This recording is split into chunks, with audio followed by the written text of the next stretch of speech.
Hello? Hello? Hello? Hello. Hello? Hello? Hello? We can hear you. Hold on a second. We can hear you, Mr. Bartholomew. Okay. All right. Okay.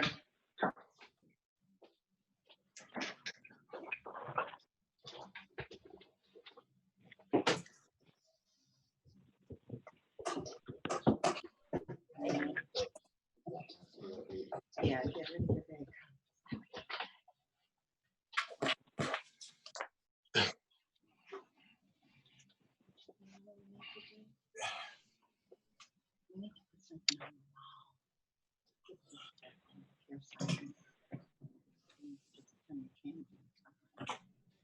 Oh.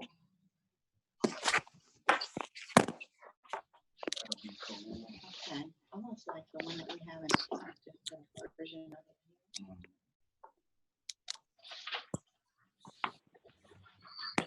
State Roman.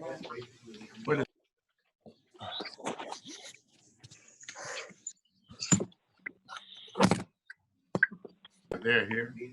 They're going to be on the phone. Carlos should be on the phone. What's his name? His name is Carlos.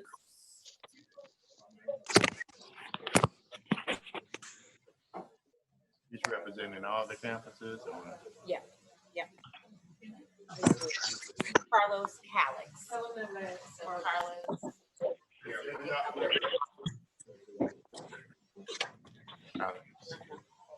And then, Sound. Yeah.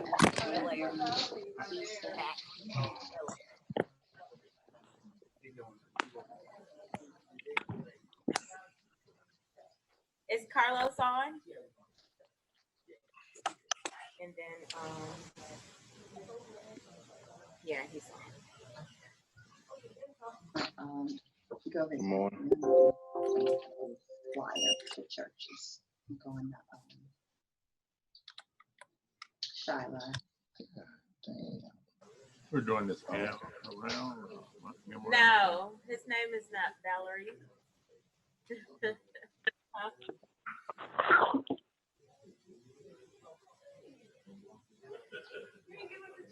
Hey, is Carlos on the phone? No, that was no. Oh. Hey, brother, Okay. Good, man. Hey, my sweetie. How you doing? Goodness, I missed your face. Yeah, we need to have him come work for us. He's going to be I around. told him He that. already got a job? He's working with Kim Robinson. Oh, He's at taxation. man.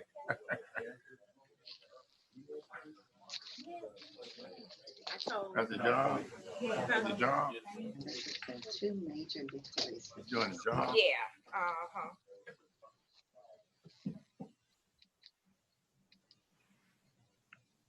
Okay, you got everybody done? Yeah. So this memorandum Mm-hmm. between the foundation and Nelson Mandela. Yeah, so that came through I mean, is Al doing Al. that? But I don't know, is Al on the phone yet?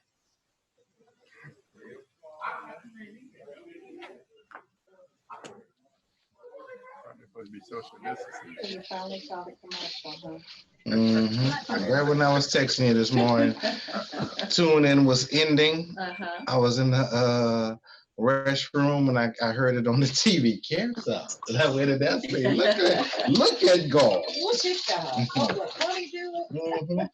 6:58, perfect time. Transition to Good Morning America. Folks are watching. Tracy, come back. Mr. Valaire. I'll put it on mute. I was about to say, we are happy to have you with us, but can you mute your phone? See how we enjoy. Good morning, sir. We were happy to see Care South too.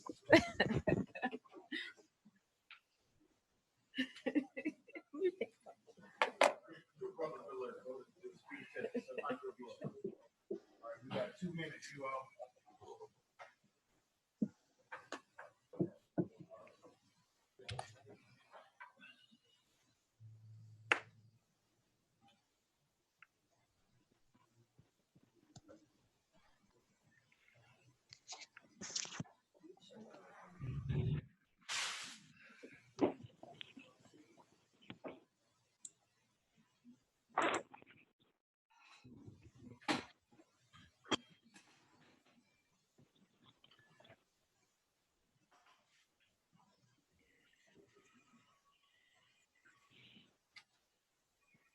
Is Sahu coming up? Or is he on? No, this is John Bartholomew.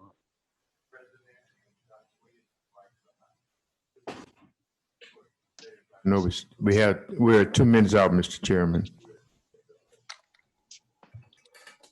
Good morning. Gotcha. Thank you, Dr. Renee. I see we've got maybe 10 or 11. We've got a quorum on, so we'll fire away at 9. Well, I'm here. I don't know if y'all know I'm still here. Hold on, Al, hold on. Hey, Dr. Sahu, are you joining virtually or are you coming? Okay, Dr. Belton, I want you to take care of the updated extra compensation policy implementation for sponsored programs, which is item B. He also wants you to chime in on I think it's maybe even this transition plan and the transition plan, the SUDR. Okay, all right.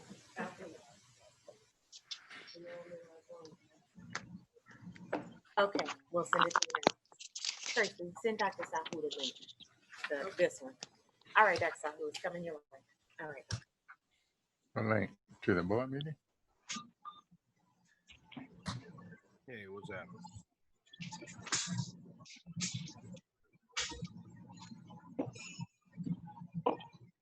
Okay, good morning. We're going to call the meeting of the Southern University Board of Supervisors to order. We will now recognize Reverend Talbot for our invocation, please. Good morning. Good morning. Let us pray. Heavenly Father, we come to thank you for this another day that you have blessed us to come together in this time. And we want to thank you for your guarding us and guiding us through this serious pandemic. We pray for the families that are still being infected and affected by this pandemic. Help us, oh God, to live lives cautious of the dangers around us.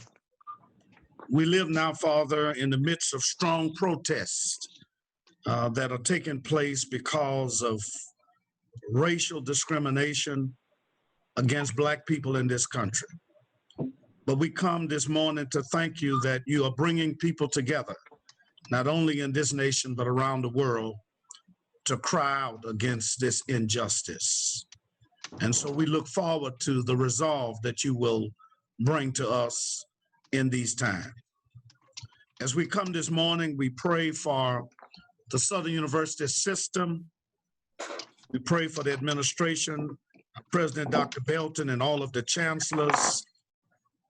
We pray for this student body, the faculty and staff, that you would keep them safe and strong as we work to help our young people achieve greatness through education. As we come this morning, we pray for this board, for our chairman, Attorney Rutledge, that you would grant us wisdom as we navigate the items on the agenda today. That as we do these things, they would lead to a stronger Southern that will have a greater impact in this state, in this nation, and in this world. We thank you again for all of your blessings of health, of our families, our finances, and our friends. In Jesus' name, amen. Amen. Thank you, Dr. Talbot, for a very strong prayer.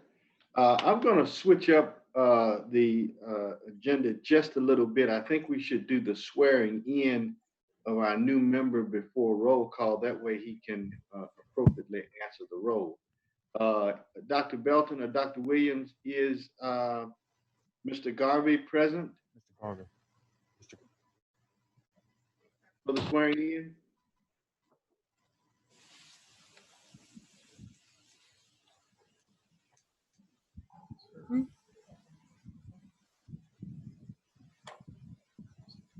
I think that's Carlos.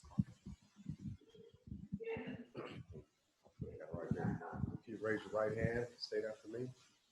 I, Bakari H. Garvey, I, Bakari H. Garvey, do do solemnly swear or do solemnly swear or affirm that I will support the Constitution that I will support the Constitution and laws of the United States, and laws of the United States, the laws of this state, the laws of this state, and the bylaws governing and the bylaws governing the Board of Supervisors of Southern University the Board of Supervisors of Southern University and Agricultural and Mechanical College, and Agriculture and Mechanical College, and that I will faithfully and that I will faithfully and impartially and impartially discharge discharge all the duties all the duties incumbent upon me incumbent upon me as the student member as the student member of the Board of Supervisors of the Board of Supervisors according to the best according to the best of my ability of my ability and understanding, and understanding, so help me God. so help me God.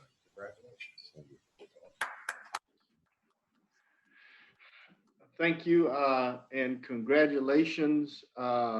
As he makes his way back to his seat, members, Mr. Garvey is the Student Bar Association president at the Southern University Law Center. He has an undergraduate degree in healthcare management from Trinity University in Cypress, California. He has a post-baccalaureate in pre-medical science and a master's of public health from Charles Drew University of Medicine and Science in Los Angeles. And he is jointly pursuing a PhD in public policy, healthcare, and education from the Nelson Mandela School of Public Policy and a JD from the Southern University Law Center. He is a 15-year veteran of the Navy, and we're very happy to have him on our board. And at this time, I'd like to recognize him for any introductory comments he'd like to make at this time. Mr. Garvey? Thank you, Chairman. I'm just elated to be serving for the student body of all 5 campuses for Southern University. Very good. Thank you, and again, welcome to our board. We look forward to working with you. Now, Dr. Belton, we'll do a roll call. Yes, and good morning to all of the honorable members of the board. Attorney Rutledge. Here. Reverend Torbert. Here. Mr. Bartholomew. Dr. Davis. Mr. Garvey. Here. Mr. Fondell. Dr. Gaines. I believe Dr. Gaines is on. Dr. Gaines, are you there?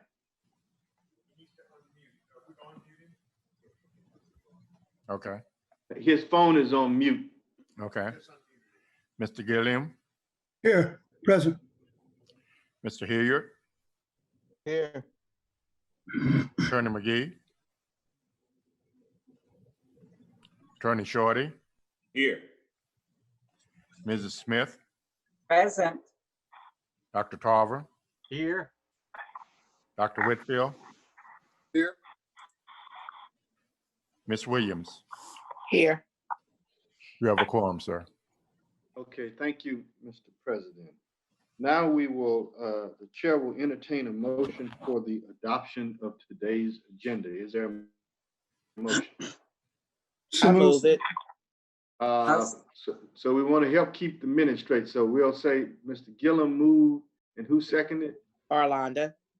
Mr. Gillum moved, seconded by Ms. Williams. Any objection to the adoption of the agenda? Any objection? Hearing none, it is so ordered. Now, we go now to item 5, public comments, and I've been asked to read the following statement. If you have public comments that are germane to today's agenda, the staff is standing by to receive your comments. So please send us an email at public_comments@sus.edu. That's public_comments sus.comments@sus.edu, or you may call 225-771-4364. You may also log on to our website at www.sus.edu and click on SU Board, and then the current packet.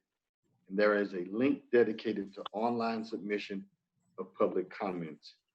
I will read this statement again, and to the extent that we receive public comments later on in the meeting, we will facilitate them at that time. Thank you. Now, staff, have you received any public comments online at present? Are there any public comments that you've received? Okay, hearing none. We will go now to action items. Action item 6A, minutes of the April 24th, 2020 regular meeting of the Southern University Board of Supervisors. Is there a motion to approve and adopt those minutes? So moved, Dr. Whitfield. Is there a second? Second. Second by Mr. Gillum. Is there any objection to the adoption of the amendments? Any objection to the adoption of the hearing none, so ordered. We go now to action item 6B, request approval of the updated extra compensation policy and implementation plan for sponsored programs at Southern University of Baton Rouge. Dr. Belton? Thank you, Mr. Chair.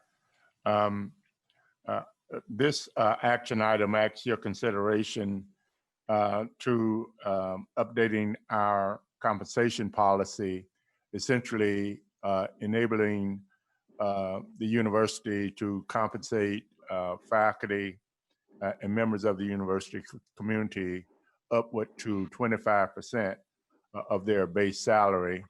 The intent of the policy is to incentivize faculty to engage in research and in sponsored activities. And we would anticipate increase in those activities as a result of this updated compensation policy.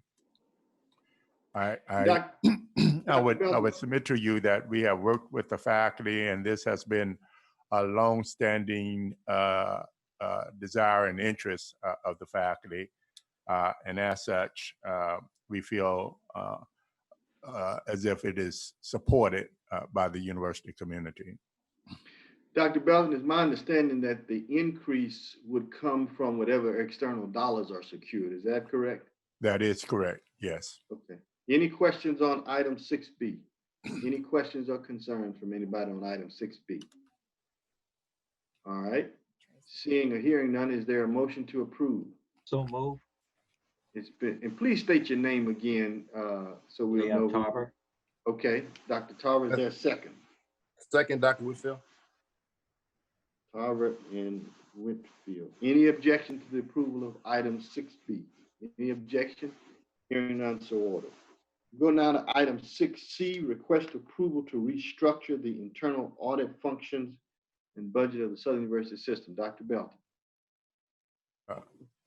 Again, Mr. Chair, this matter comes particularly in response to the observations of the legislative auditor who has questioned the independence of our audit function. And so it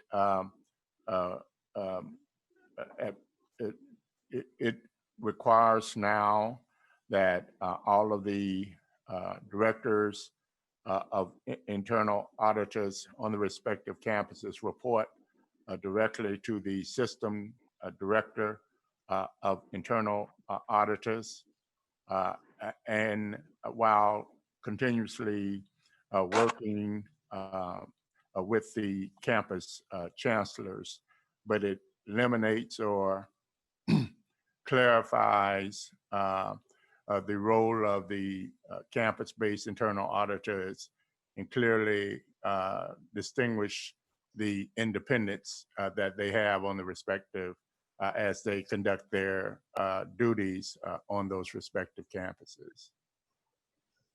Okay, any questions or concerns regarding item 6C?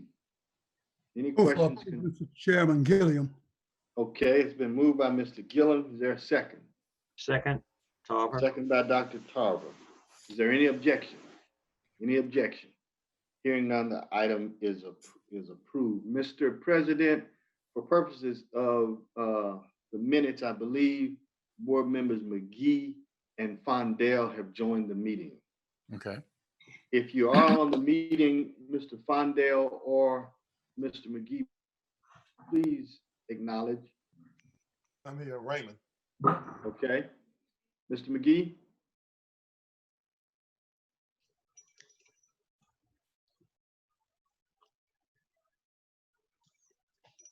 Mr. McGee?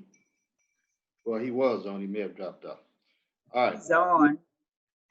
Huh? Probably has, he's on, he probably has his himself muted. Okay, we'll keep moving. Item 6D, request approval of the Pathway to Legal Education Plan for the City of Shreveport. Chancellor Pierre. Good morning, Mr. Chairman, honorable members of the board. On our last board meeting in April, I presented for informational purposes a memorandum to the board that outlined a pathway to provide legal education opportunities in Shreveport, Northwest Louisiana in particular, in response to the request by the Board of Regents to the report given to it by NCHEMS. We discussed it at the board meeting, and at that time, I suggested and recommended to the board that after their review and digestion of the ideas, that perhaps we should get an approval from the board so that we would be able to make a presentation to the Board of Regents.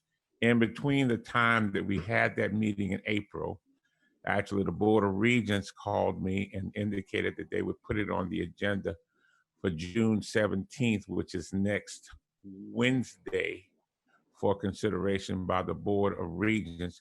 We've had subsequent discussions with, I believe, Dr. Broomfield, who's on the staff of the Board of Regents. I know Dr. Tarver has had discussions with several members of the Board of Regents, including the commissioner and others. I know Dr. Belton has had discussions, and we've had discussions with members of the Caddo Parish Commission and other stakeholders. So, and Dr. Tarver can probably provide more information. It is my understanding that the Board of Regents will support whatever we put forth before them. So I just kind of wanted to formalize this as if the board is happy with what we're doing, to vote for it as to become the official policy of the board, so that we have an approach to this now that we can go out and take actions, knowing that we have the full authorization of the board. Thank you, Chancellor Pierre. Any comments, any questions from any members? Yes, Mr. Chairman, this is Leon Tarver. Yes, sir. Yes, sir. We can hear you. As you are aware, I serve on committees of the Board of Regents representing the Southern University Board of Supervisors, and I participated in all of the discussions we've had over a number of meetings in the past to get to this point. And I can certainly say without any reservation that the plan that's put forth by Chancellor Pierre and the faculty of the institution has been very outstanding. They've gotten great support from President Belton, from elected officials in the Shreveport area, alumni in that area, and other members of the Board of Regents. And as indicated by Chancellor Pierre, next Wednesday, we have a meeting in which the agenda item will be taken up by them. And as I'm able to determine from discussions I've had, it seems to be right time now for this to happen, and we fully expect the support of the Board of Regents and LSU and others involved. And so I would move that we adopt and pass this plan to be submitted on and be considered by the board next Wednesday. Second, Mr. Chair. Okay, it's been moved by Dr. Tarver and seconded by Mr. Gillum. Before we carry the motion, I also want to thank board members Gillum and Hilliard for their support of this because they helped us facilitate conversations with the parish leadership in Caddo, who quite frankly paid for the initial study and has indicated that they are very receptive to providing additional support in making certain that this launch is successful, not only financial, but also identifying a potential facility to house the program. So we're very excited about this. And of course, we want to appreciatively acknowledge Chancellor Pierre's leadership in this regard, as well as Dr. Belton, who has been working diligently, and the others. So it's been moved, it's been seconded. Is there any objection? Any objection? Hearing none, the item is approved. We go down to item 6E, request approval to revise the organizational structure for the Southern University Ag and the College of Agriculture, Family, and Consumer Science. Dr. McMeans. Well, good morning. Good morning, sir. Upon my arrival at Southern University and the Ag Center, I assessed the, at the time, existing organizational charts. And I say that with an S because there were a number of them. In consultation with faculty and others, we agreed that there needed to be some modifications in that org chart to more reflect the Ag Center and the College of Agricultural, Family, and Consumer Science.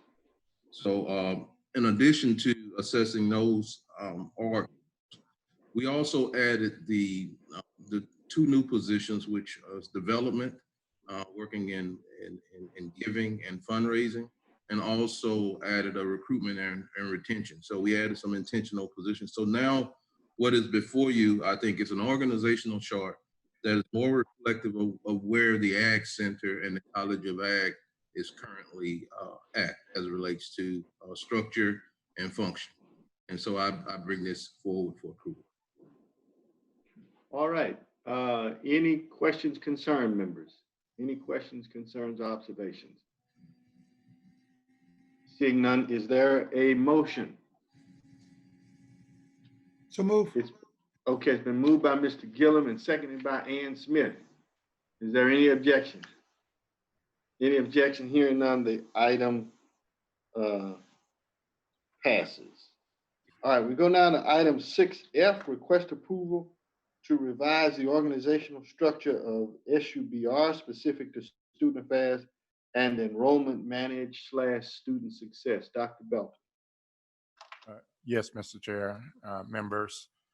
In recent months, we have engaged in assessing our organizational structure specific to the Division of Student Affairs, and as a result of that assessment, found it appropriate that we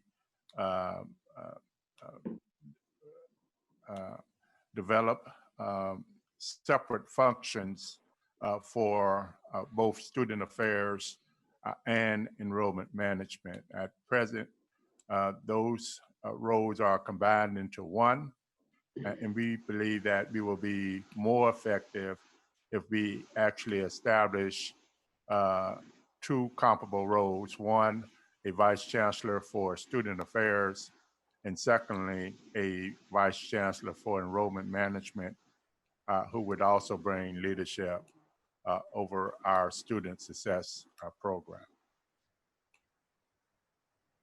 All right, any questions, any concerns? Any observations? Question. Yes, sir, Mr. Shorty. What's the projected cost for the, I'm assuming this will be a new position. What's the cost range that we expect? At present, we have established ranges for both positions at the level of $130,000 $100,000, subject to negotiation.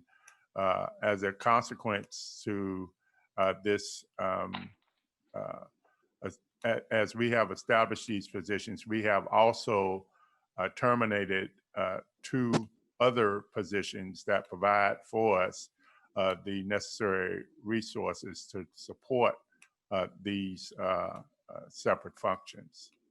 And so, quite frankly, the university would be enjoying a savings up to $60,000 as a result of moving in this direction. So the current person makes more than the 2 separate positions? Maybe I'm not following. So we have a vacancy, at present we have a vacancy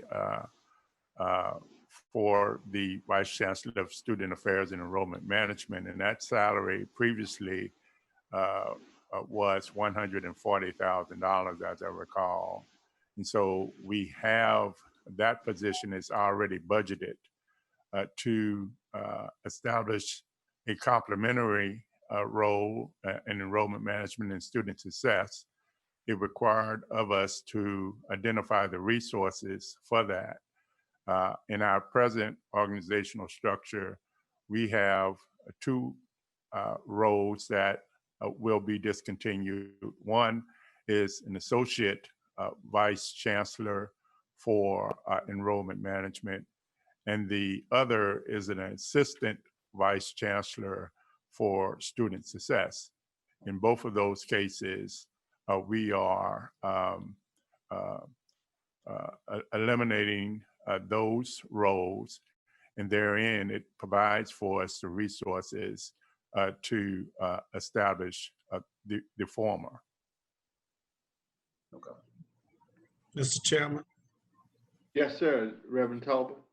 Yeah, this may be associated with it, and I guess I could wait to bring it up on the R5, but maybe I need to do it now since we're talking about that position. Okay. I'm kind of concerned that we are not stable as it relates to student affairs and student enrollment. You know, we had it together, then it was prudent for us to separate it. And it's like we keep going back and forth with it. But, you know, you're going to have 2 positions now, and you had one where you're doing 140. Now you're going to have 2 that could be 130. And I can hear Dr. Belton talking about the savings and all because of the elimination of some positions. But now you're going to have 2 that could be 130. And I can hear Dr. Belton talking about the savings and all. I don't know what's going on here. Can you hear me? No, sometimes you're repeating yourself. Yeah. I'm listening to myself. I don't know why I didn't do that on Dr. Belton. But one of my concerns is that we're going back and forth like we are undecided about this. So Dr. Belton, are we decided that we want this to be 2 positions and this is going to be it for now? Because we're going back and forth, separating and dividing and back separating again. That's a challenge. And of course the money, the salaries seem to be a challenge for me, although I think you're trying to say there's a savings, but then I do know that we bring in consultants and sometimes these consultants are not brought before the board. So we really don't know if we're saving or not. If you're going to bring consultants in and pay them to help guide these people, we end up spending more money. So I may talk about proposing later something about consultants as it relates to this department, so we don't end up paying more instead of paying less. The other thing is, and Chairman Rutledge, that's why I was walking kind of careful because we're not at the item, but it's kind of related, is that I want to be clear that I understand that the president has the authority to recommend who he wants working for him because he's the one who has to manage those persons. I think it's only fair when he makes a recommendation that as a board member, that I give it high consideration. I'm not in dispute about the name he may later recommend. What I am in dispute about and having some frustration is the process. And I know we're in the midst of COVID-19, but this is not a new frustration, that we get the agenda 10 days ahead of time or somewhere in between there. And then maybe 24 hours before, we get the change or the addition to the agenda that we've got to review and analyze and be ready to vote on. When I initially looked at the agenda that went out, it did not have for item number 5, which also there was item number 6, which has been deleted. It did not have the names of the persons. It did not say whether it was SUBR or some other unit. It just say hold for Vice Chancellor, Student Affairs, and hold Vice Chancellor of Enrollment Management, Student Success. And there was no salary either for either one of those positions. And I just think it's unfair to the board that even though the president has the authority to recommend who he wants based on the search committee's recommendation, and I'm clear on that, I have no dispute with that, but that we get this piecemeal information at the last minute. And the agenda was very confusing to me, especially when someone calls me from the student body with other students and they're questioning me, and I go to the agenda and I can't explain it to them because the information is there, not there. The salary is not there. The names are not there. I don't really know whether this is SUNO or SUBR. So I just think we need to do a better job at that and don't misconstrue a board member's frustration that he vents when he's talking about the process and not so much the person. So I just want to make it clear, I'm not in opposition to any person. I'm in opposition to the process. And Dr. Belton, you may want to address, what has happened and how we're going to remedy this going forward. Sure. Dr. Belton, I think the observations that Dr. Talbot has made are quite legitimate. And before you address the seesaw, if you will, between the elimination of the 2 positions and the creation of the 2 positions, let me just say, Dr. Talbot, that I take responsibility for the way that the agenda came out initially. It was somewhat of a challenge in terms of this whole environment in which we're in.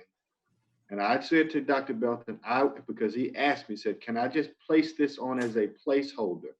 And I said to him, I said, it's unfair to get this to board members late.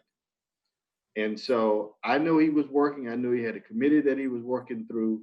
And I told him, I said, if you don't get me something by Tuesday, then we're going to have a special meeting. As a matter of fact, I believe he's poised to make an offer for the other position and contacted me about it. And I said, no, because it's too late for people to process this and so forth. So I will take responsibility for that, but I know he wants to get this position in. It's as you know and can appreciate, and everybody does, it's a very important, this unit, as far as I'm concerned, represents the lifeblood of our institution.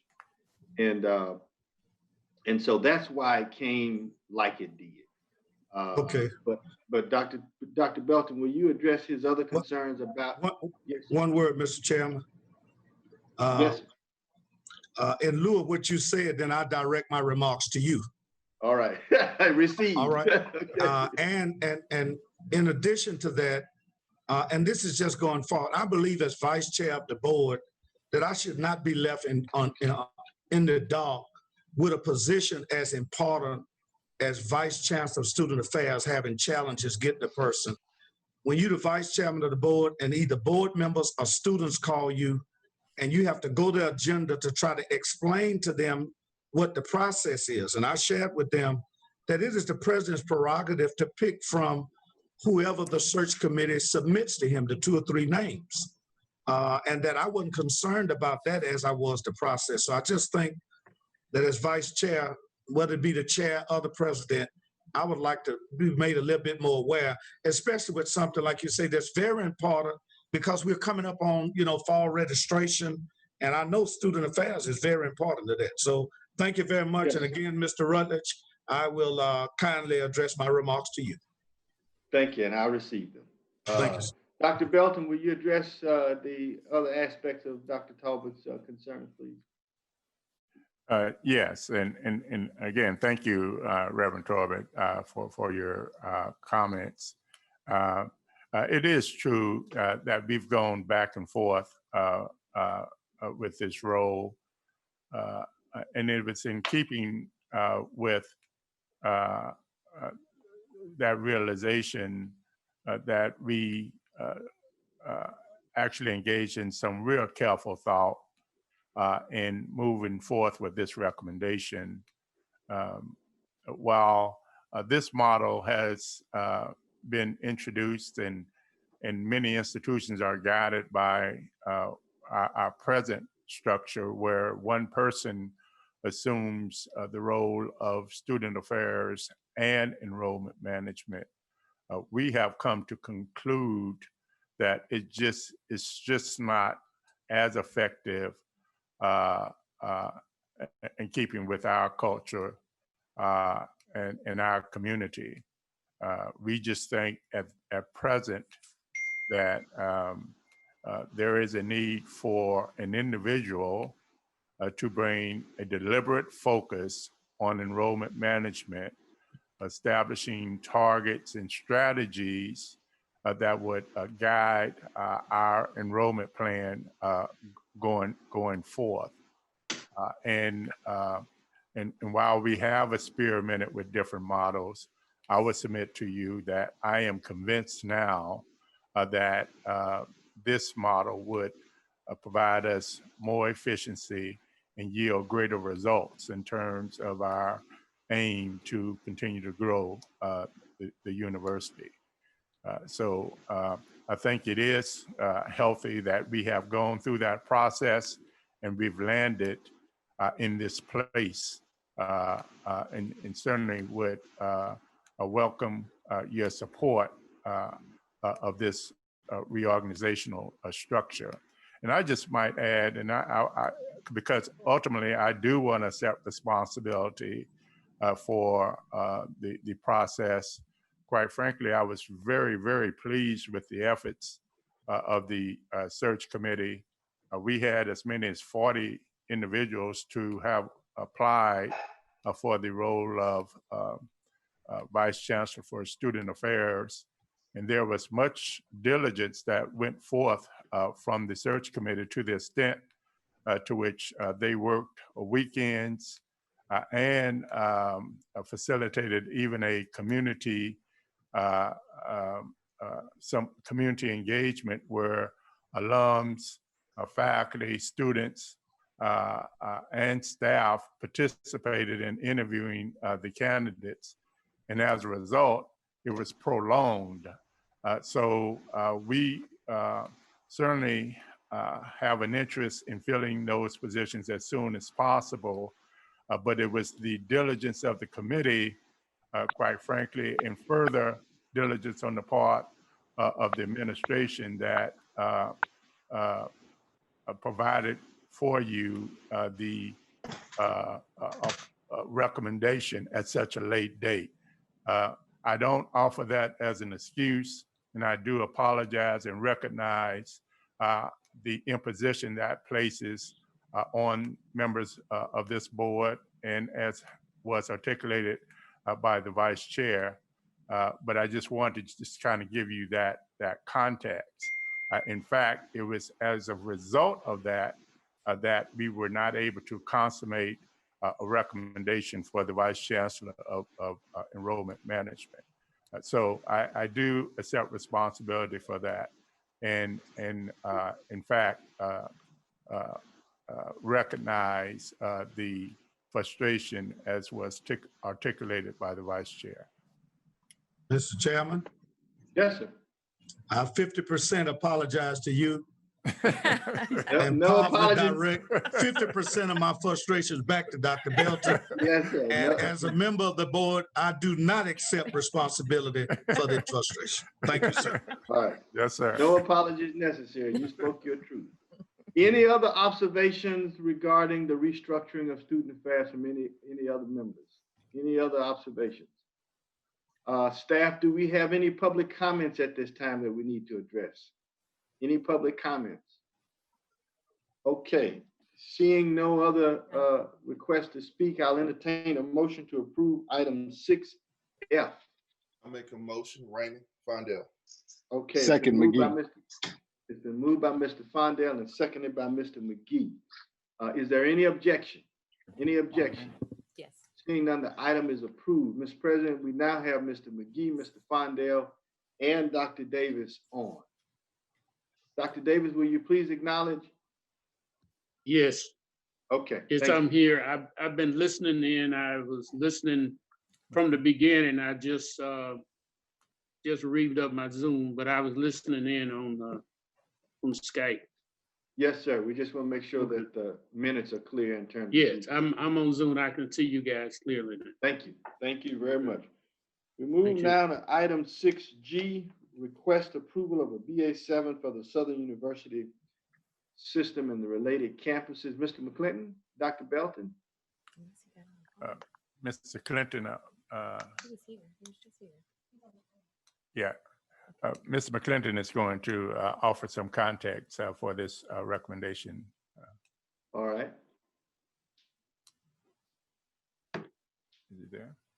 He said he's on the phone. Mr. McClinton, are you on the phone? He was right there. Well, let me try to give you some context, Mr. Chair, and is he on He's now? on. I hear him. Okay. Hello. Saved in the nick of time. You're exactly right. Yes, I'm on. Good morning. Good morning. Good morning.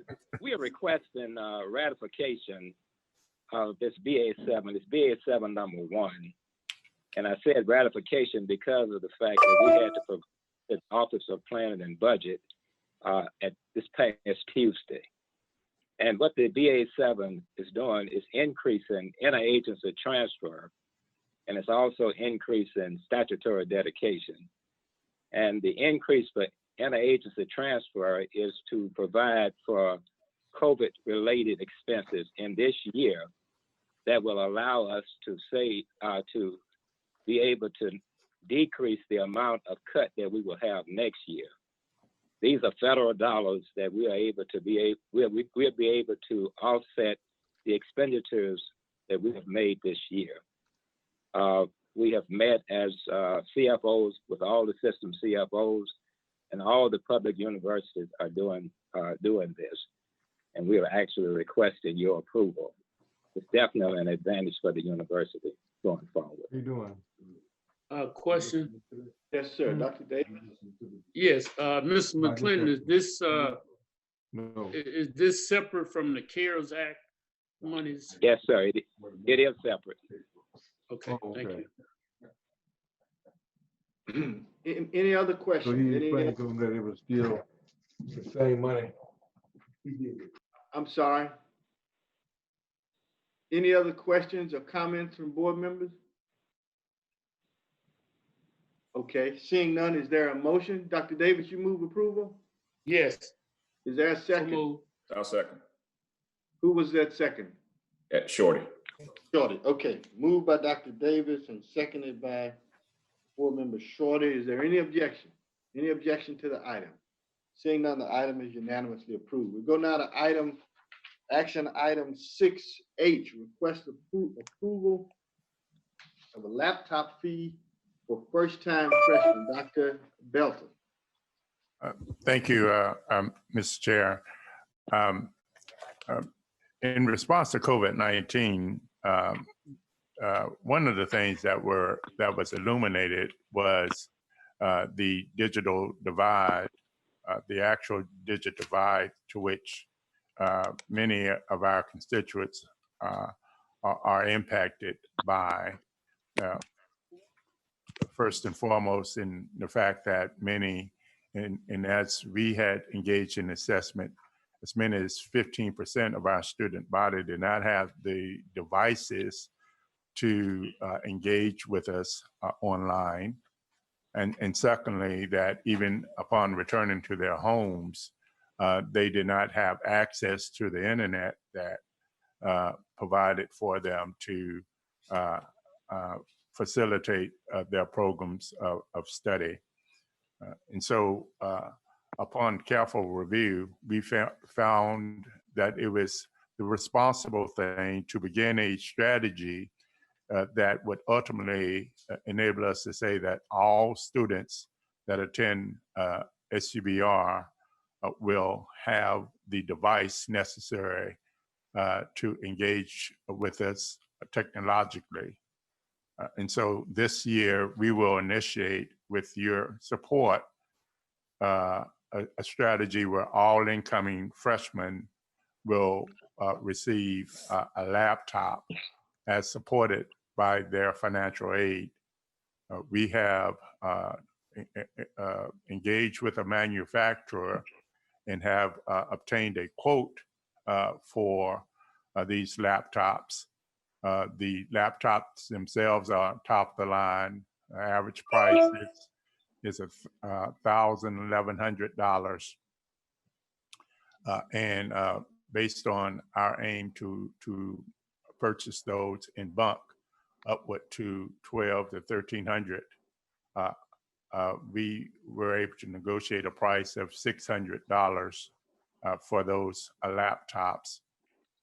SUBR has further taken the position that we would pay upward to 50% of that cost this semester and going forth, as supported by our Title III project, whereas the remaining amount will be derived from students and again integrated into their cost of attendance by way of their Pell Grant eligibility. We therefore ask your support and consideration of this request in keeping with our ultimate aim. Very happy to hear, and I know I share the concern of some of my colleagues, namely Mrs. Smith and some of the others who wondered whether or not the university would invest some dollars to lessen the impact on students. So I'm very happy to hear that they're going to get a $1,100 laptop for essentially $300 that can come out of their financial aid. Is that right? That's correct. Okay. Any questions or observations from board? Yes, Chairman. Yes, yes, sir. Yes, sir. Am I recognized, Mr. Chair? Yes, sir. Yes, sir. Thank you, kindly, sir. And Mr. President, Yes, I'm looking to, as I listen to you make this appeal for the fees for students, I'm looking at the CARES Act and the allocations that were made through the Board of Regents for the system. And I'm looking at, say, 9.3 million for the Baton Rouge campus, with about 4.6 of that being mandated to go to students. New Orleans, 2.4 million, with about 1.2 allocated to students.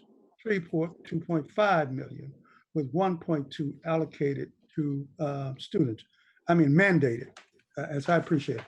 Now you're listening and you're hearing from an old student advocate here. Yes. So if my voice pitches a little bit, you'll hear my passion here. By the same token, here's a little fact that may not be very well known. Under the HBCU Title III CARES Act appropriation, approximately 24.7 million is going to be allocated to the system.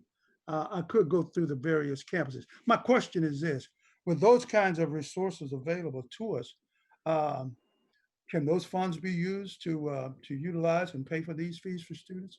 Because they're mandated. Half of this money is mandated to go to students. That's the question. Yes. In fact, because we do not have those dollars presently budgeted in our Title III project, we will be supporting this strategy with those resources that we are received from the CARES Act. But even more so, these are for first-time freshmen. There is a realization that we are going to have to provide for faculty, staff, and additional students who are continuing their education devices even now in response to the reality to which we witnessed. And so we have already identified and have brought a commitment to bringing forth more infrastructure across the campus in response to this. So our commitment, even if we're looking at this, it's going to be well over,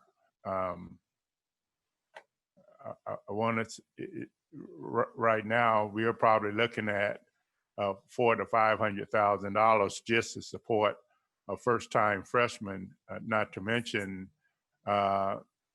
trying to mitigate any gaps for our continuing students and for faculty and staff. I should also say that one of the things, Mr. Gillum, that we recognize as a need is to try to provide additional grants, scholarships, and awards to students, continuing students, as they attempt to re-engage with the university. One of the things that we have come to know is that many of our continuing students are being challenged in light of the fact that they maintain part-time jobs, that the support that they had historically gotten from family members and those members having been impacted by the loss of employment during this pandemic, that for many, it has caused an additional financial strain for them to continue their education. And so we are providing a huge outlay of dollars to try to react to that and to try to ensure that we could bring some relief to prior balances that may prohibit them from continuing their education. And in light of the instability or the challenge of uncertainty, maybe I should put it that way, we feel that we need to ensure that at the end of the day, that our budgets are stabilized. And so I could tell you, and as we have most recently articulated to both the House and Senate, we have at present identified a need in response to this COVID upward to $71 million. I mean, and as you pointed out, our total allocation from the CARES Act was right at 39. And so we are, even at present, trying to prioritize how we're going to spend those dollars. But unlike what many had perceived, there is no windfall that we have. We are literally trying to navigate what might rise to the highest priority in terms of allocating these dollars. Okay, thank you, Mr. Gillum. Did that address you? Did you have? Go Yes, ahead. one additional question, just for Yes. clarification to President Belton. Will first-time freshmen be prohibited from benefiting from the resources of either the Regents CARE Act or the HBC? So could you say that again, Mr. Gillum? No, the question, let me say, I was asking, since this is specific to first-time freshmen, right? Yes. Will they be prohibited from benefiting from the CARES Act as spelled out by Board of Regents in their April meeting? And will they be eliminated from the HBCU CARES Act appropriations that I'm looking at? Oh, no, sir. No, sir. They will, as students of Southern University, they will be provided with whatever resources that we provide to the students. I had a good conversation with Board Member Hilliard on yesterday, and he pointed out, that many students may already have a laptop when they, come to the campus. And he offered an idea that I thought was a sound one, where he said that we may want to adopt a opt-out clause for students who have laptops, and where they could demonstrate that the laptops and or desktops have the specs that are aligned with the laptops to which we're purchasing on their behalf. And so we're going to make that available to students electronically, where they could opt out if they so choose. But I do think it important that we do require, if you will, in light of, projections about a second wave, but certainly, the new norm will be where in many cases faculty facilitate instruction in a hybrid manner.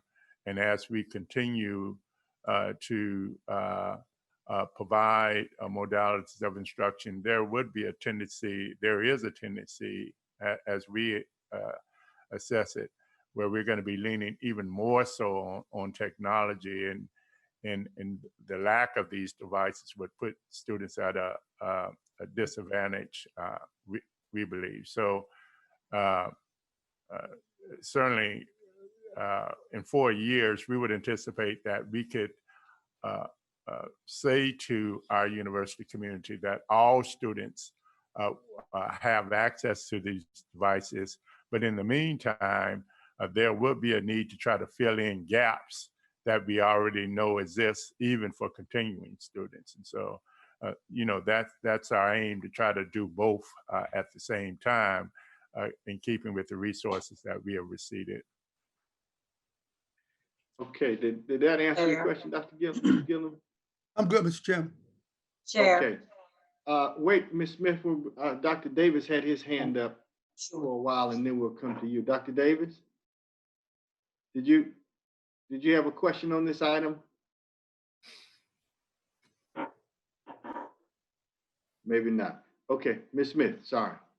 Okay, I would just like to ask if we have checked to see if our rural areas have had difficulty connecting with the internet and or Wi-Fi in the last semester, and how do we plan to handle that for the fall semester?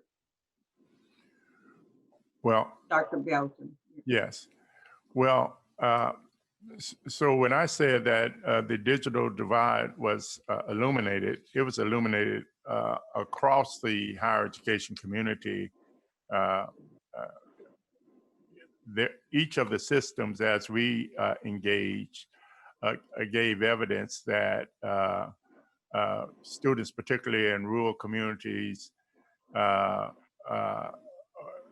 were imposed on in terms of having access to the internet, such that in some cases, students had to even go to libraries or go into parking lots and try to identify hotspots, just to engage with the respective institutions.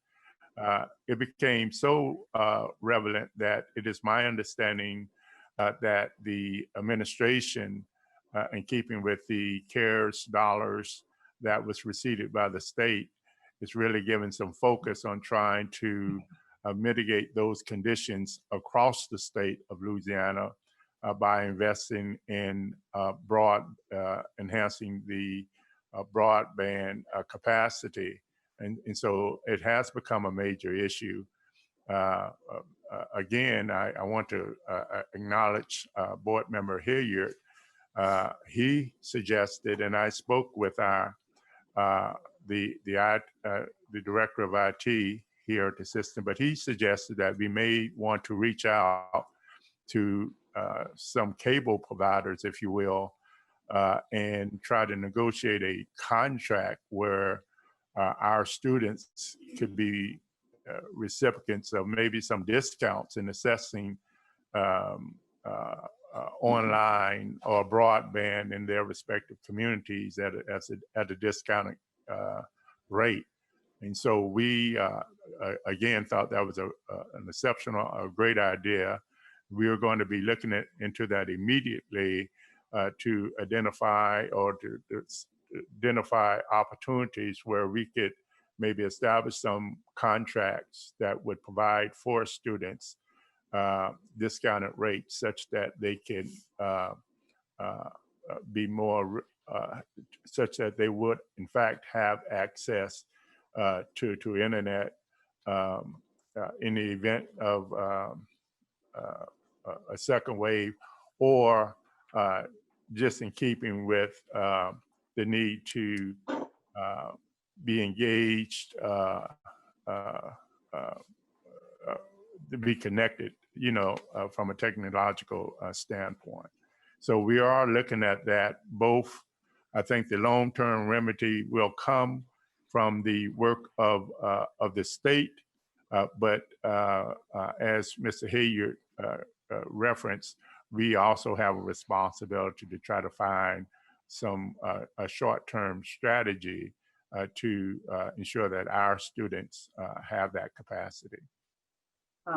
Thank you, Dr. Belton, and I would like to say to Mr. Hilliard, thank you also for suggesting and getting involved with that, because I had some major concerns, especially for families who cannot afford additional funds to put the internet that they needed, or the megahertz or whatever it's called for some families. And I did recognize the fact that from K to 12, in some areas, they have done contracts with certain companies like AT&T, where they only charge $10 per month for internet for those families. So I appreciate you, Mr. Hilliard, for bringing that to the forefront. And also, Dr. Belton, thank you and your staff for looking into it, because it's really needed. There are many families who cannot afford the internet prices that some of the companies have. Yes. Thank you. I know Mr. Hilliard had his hand up at once. Rich, did you have a comment? They hit all the points that Okay. I was going to ask about. The main thing was the opt-out option, letting everyone know that was something in process. And yeah, in our area here in Shreveport, Comcast just wants that partnership and publicity in exchange for that $9.95 offering to students here locally. So that's what I was mentioning to Belton, that we could leverage. Okay. Well, Mr. Hilliard, will you move on the item with the proviso that it contained an opt-out provision for those students who do have a laptop?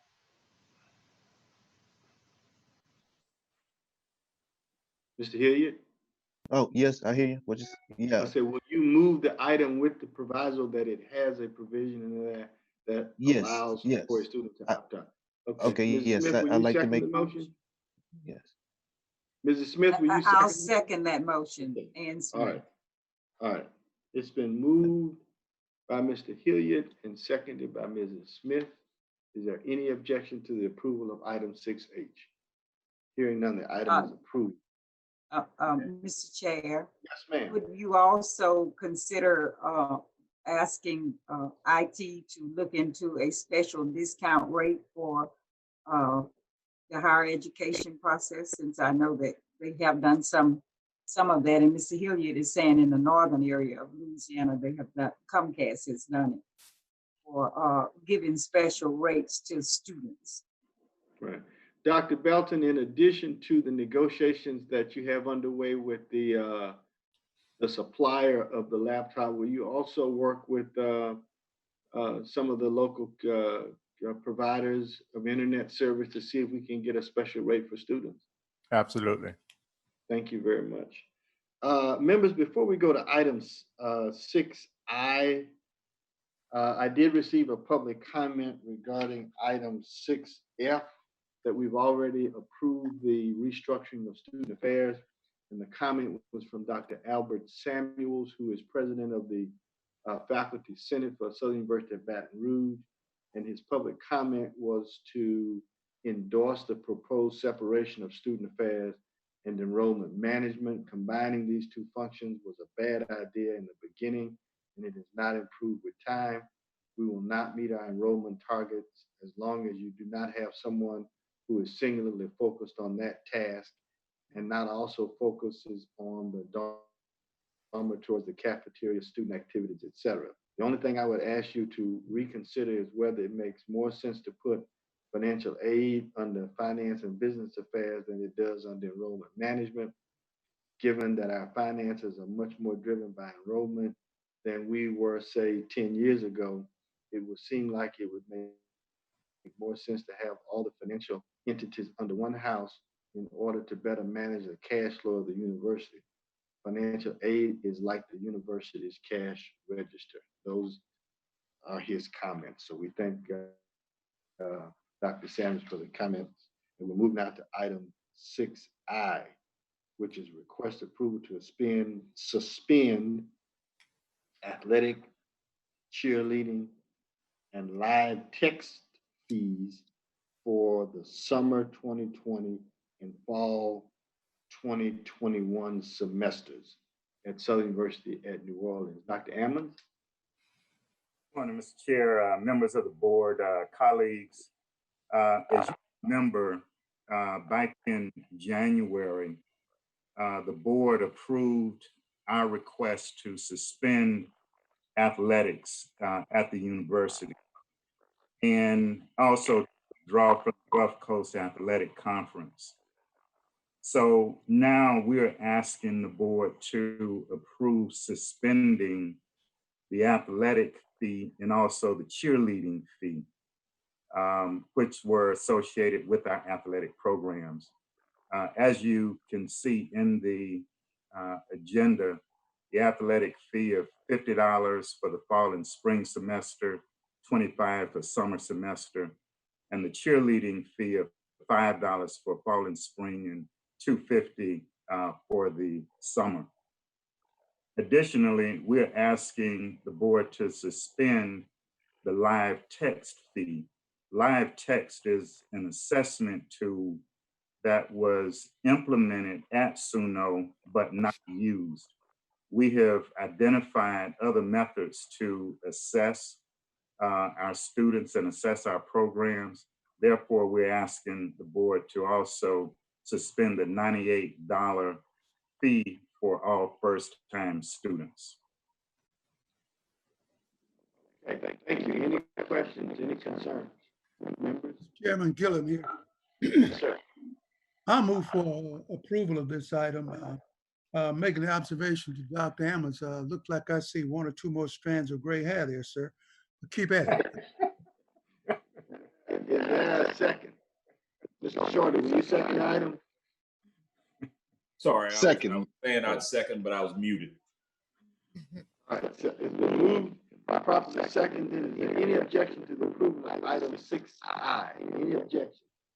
Hearing none, the item is approved unanimously. We'll go now to 6J, request approval of the early retirement incentive plan for Southern University Law Center. Chancellor Pierre. Mr. Chairman, I suggest you may need to check your connection. You're breaking up pretty bad. I was gonna ask him if it were our rural area with the internet or is it with something that's going on? But I can't get it either. I can't hear it. I'm sorry, but can you hear me now? No, Rural it's areas breaking with up. internet problems. Mr. Chairman, Mr. Chairman, would you please log out of the conference and log back in real quick? Okay, I will. Sam, look like you got the gavel. Reverend Tobit, the meeting is yours. Okay, Mr. McGee, the new vice chairman of the board. Oh, yeah, we taking over, baby. Well, the chairman Sam, is you got coming my- back. The chairman Sam, is you got my full support. but I'm not going to launch out because the chairman is chiming back in to take over the meeting. So if he doesn't come back, then I'll do it. But out of respect to the chair, I go will ahead. stay in waiting. Reverend Talbot, if you will go ahead and work on these two items so I could go to the, so I can take a humanitarian. What item break. you want me to pick up on, sir? We were on item number. We were on item 6J. We were recognizing Yes. the Chancellor Pierre. Okay, Chancellor Pierre.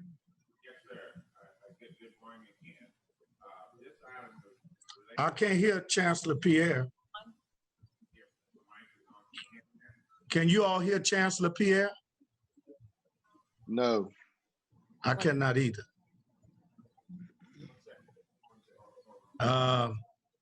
Maybe you can get to another spot, another mic.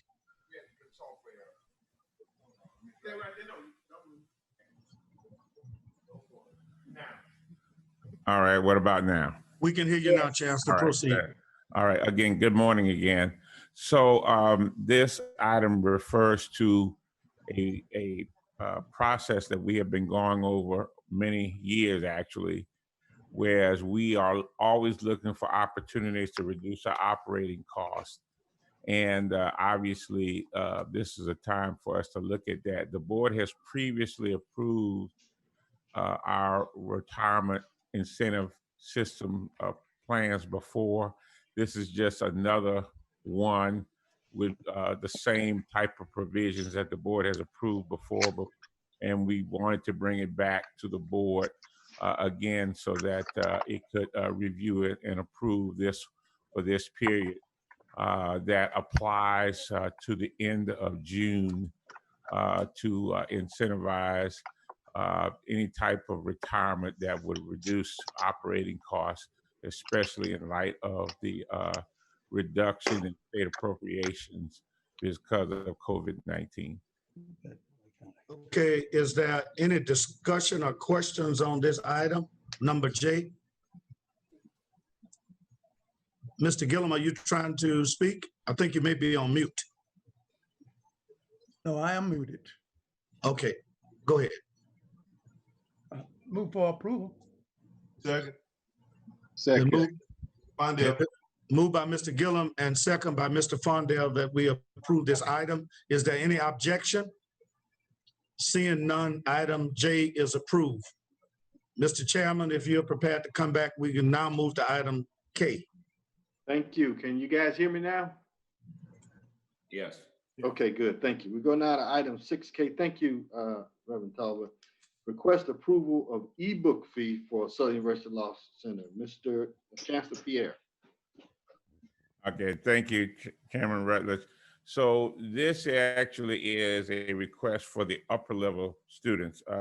You may recall that a year ago, as part of a response to the Louisiana legislature and the U.S. Congress, we developed an opportunity to get ebooks for our students who were then first-year students coming into law school. That saved them approximately $1,200 to $1,500 annually by having the ebook fee established when they first started law school. So they had the books available the whole year for $800. That was a pilot program with West Publishing, Walters Kluwer, and other book publishers. Now, because of the pandemic, this has become the hottest thing in legal education, and we are now way ahead of the curve.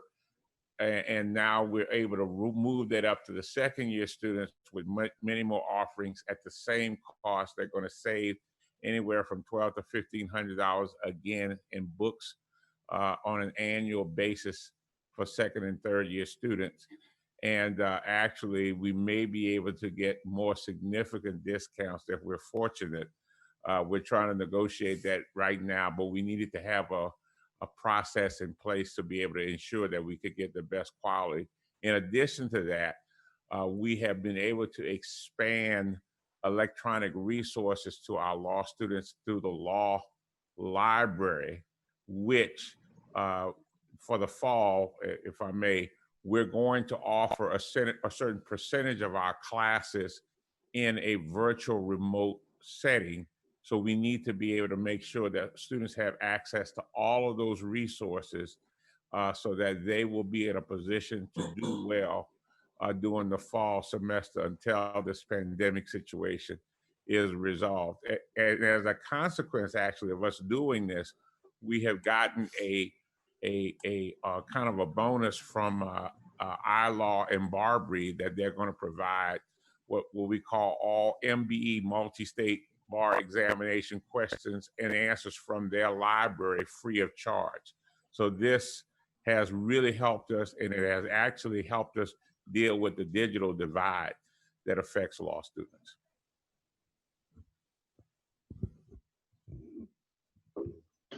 I move for approval. Okay, it's been moved by Mr. McGee. Is there a second? Second by Tom. Second by Reverend Talbot. Is there any objection? Any objections? Seeing none, the item is approved.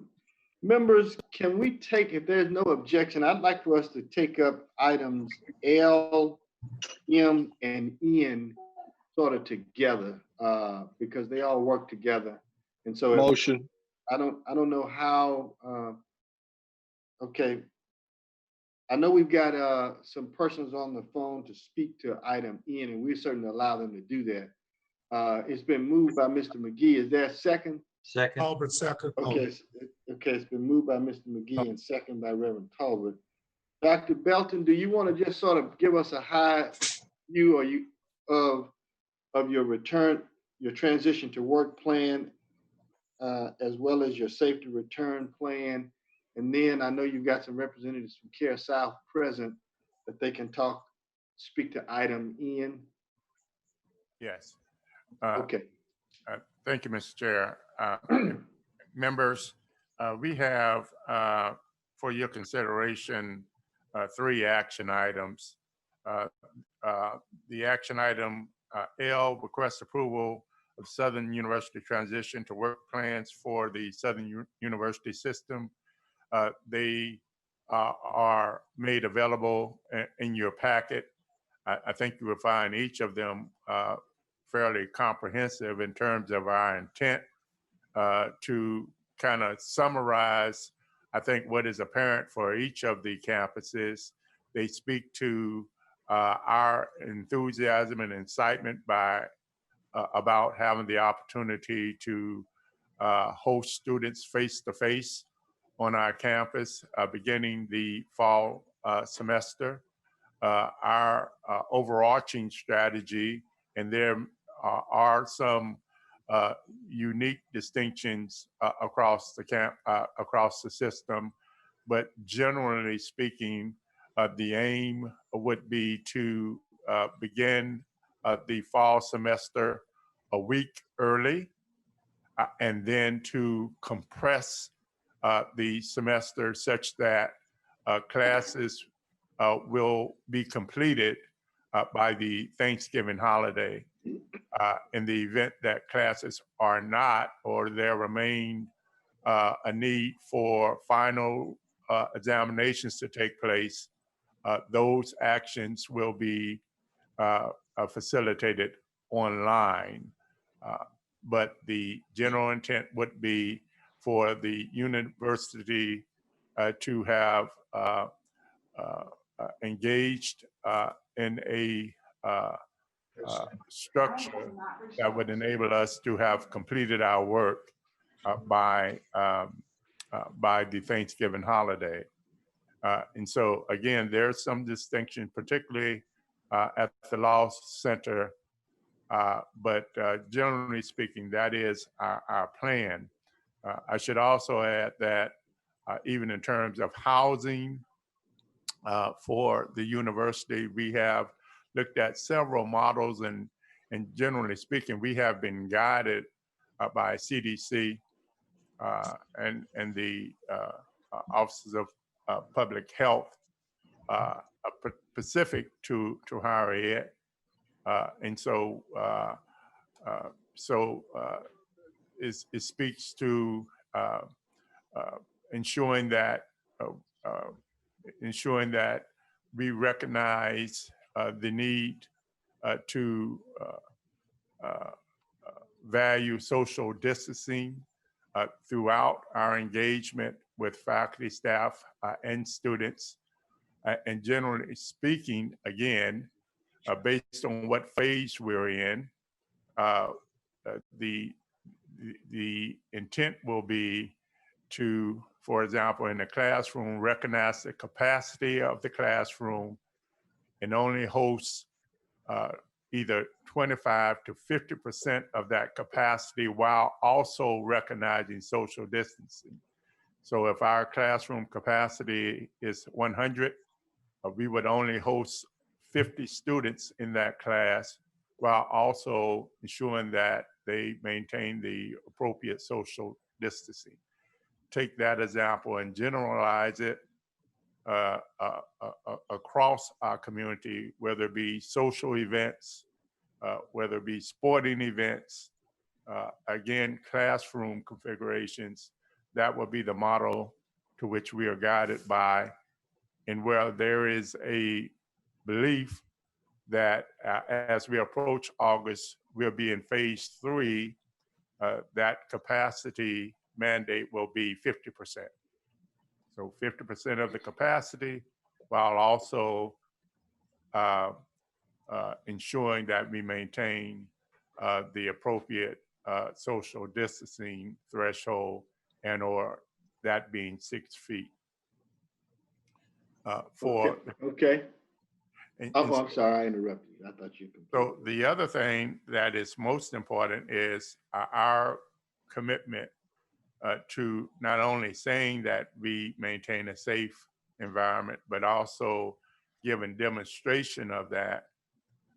And what we have done is engaged in conversations with Ochsner Healthcare Center to help us, to advise us and to serve as consultants in ensuring that we shape a university community that is promulgated by messaging, communication, opportunities for testing, virtual access to clinics,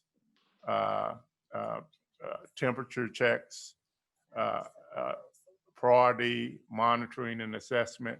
And we have a representative from Ochsner with us this morning who could kind of speak to that, how they're going to contribute and partner with the university toward that aim. We further have a representative from South Care Community Health Centers, Care South, I'm sorry, who we have engaged with, and they made themselves available to the university. Care South is one of 11 community health centers in the country that was provided the wherewithal to provide unlimited testing for unique communities across the country. And they literally came to us, and we've had some substantive discussion where they have given evidence that they will provide testing, whether it be COVID and flu, unlimited testing at no cost to the university.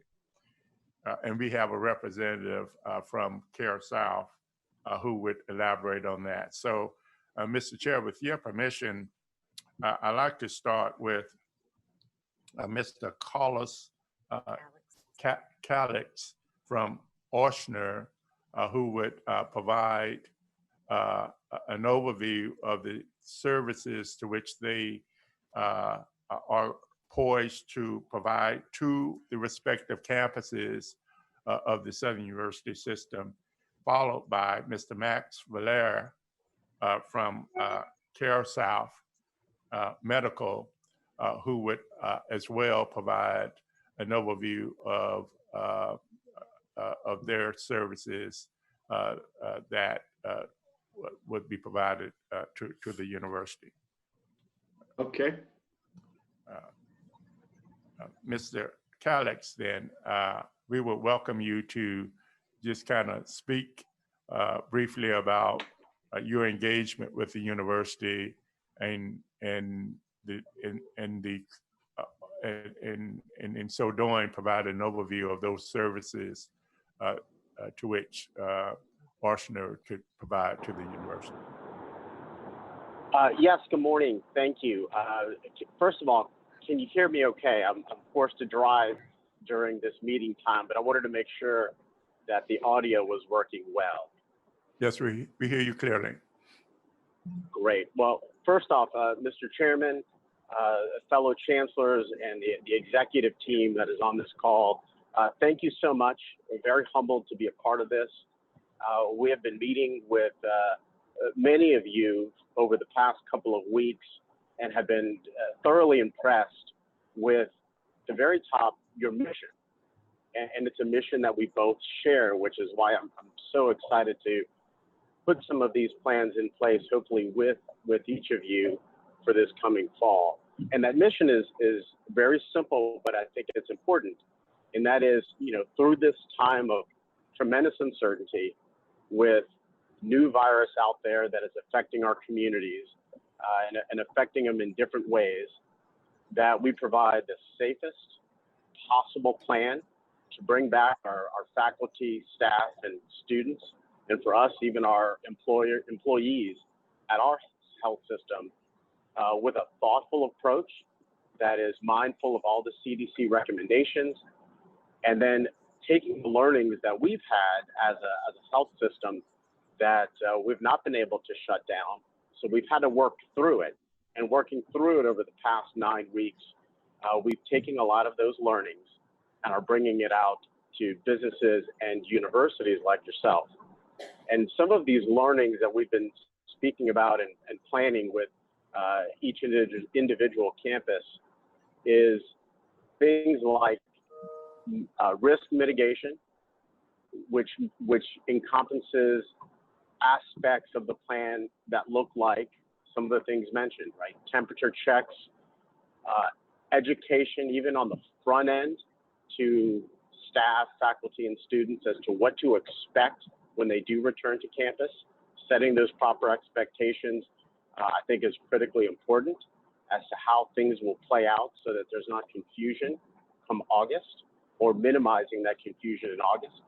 So our PR team has created templates and emails and a lot of the written words that can be customized, of course, to the Southern system. But we want to help with that communication piece. We also want to help where needed with temperature checks being visible on your campus, helping plan where those temperature checks, recommending where they should be on your campuses to keep in mind the need for efficient access to universities and buildings and not create bottlenecks to, if anything, create a negative effect of temperature checks, which is population density. We don't want a lot of people in one place, if at all possible. So we're being mindful and want to plan that with you. So temperature checks is one. I should also say that part of this planning is that there's no magic bullet to any of this. There's a multi-focused plan that we think of when we address schools and businesses. Temperature checks is one part of the plan. Education is the second part of the plan, where with signage around your campus to remind our students, faculty, and staff of how things need to be here in August, the adjustments we need to make, social distancing, how many people in elevators, washing hands, which is so basic but incredibly effective and important in minimizing the risk of the spread of COVID-19. So signage, education, PR, communication to your community are some of the basics that we want to partner with you and provide to each and every one of your campus where necessary. We also dug a little deeper with your chancellors and executive staff in thinking of how do we even reach your further community, being your alumni, your benefactors, your larger community that still exists in your areas. And we want to help you put together an educational Zoom series, if you will, educating your communities with our medical experts on things like the basics of COVID-19.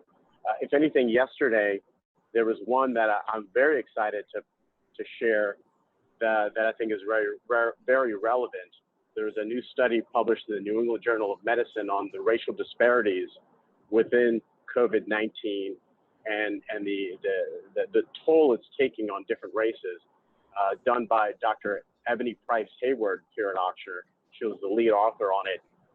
So relevant, and it is items like that where we host calls, host a Zoom meeting, invite the individuals that you see fit to learn and continues to get the latest information as to what's going on.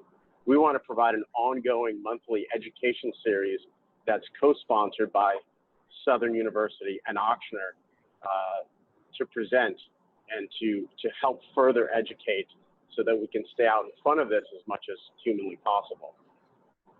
So those are some of the constructs of the Safe to Return program that we have proposed and put together.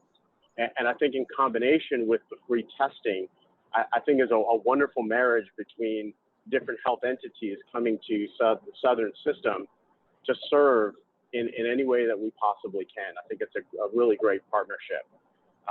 And then lastly, what I do want to say, was stated earlier, is increasing medical access on your campuses, right? So we've created this virtual clinic that we can place at many of your campuses that allow for real-time medical triage on your campus that provides an entry point to our health system where you do speak to a physician and you do talk to them about what is happening in the moment. We want to provide that access and further access on all your campuses or where you see fit. So I've spoken for a few minutes. The plan is large.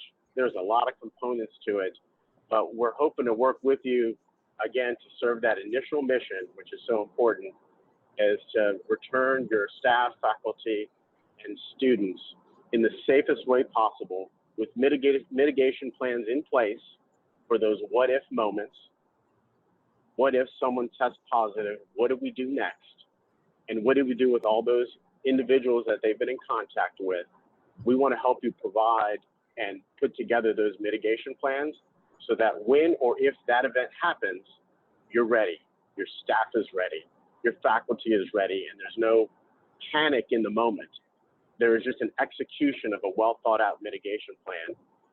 And we want to help in providing that to the Southern community across the state. So I'll stop speaking because I can go on for forever about this, very passionate about it.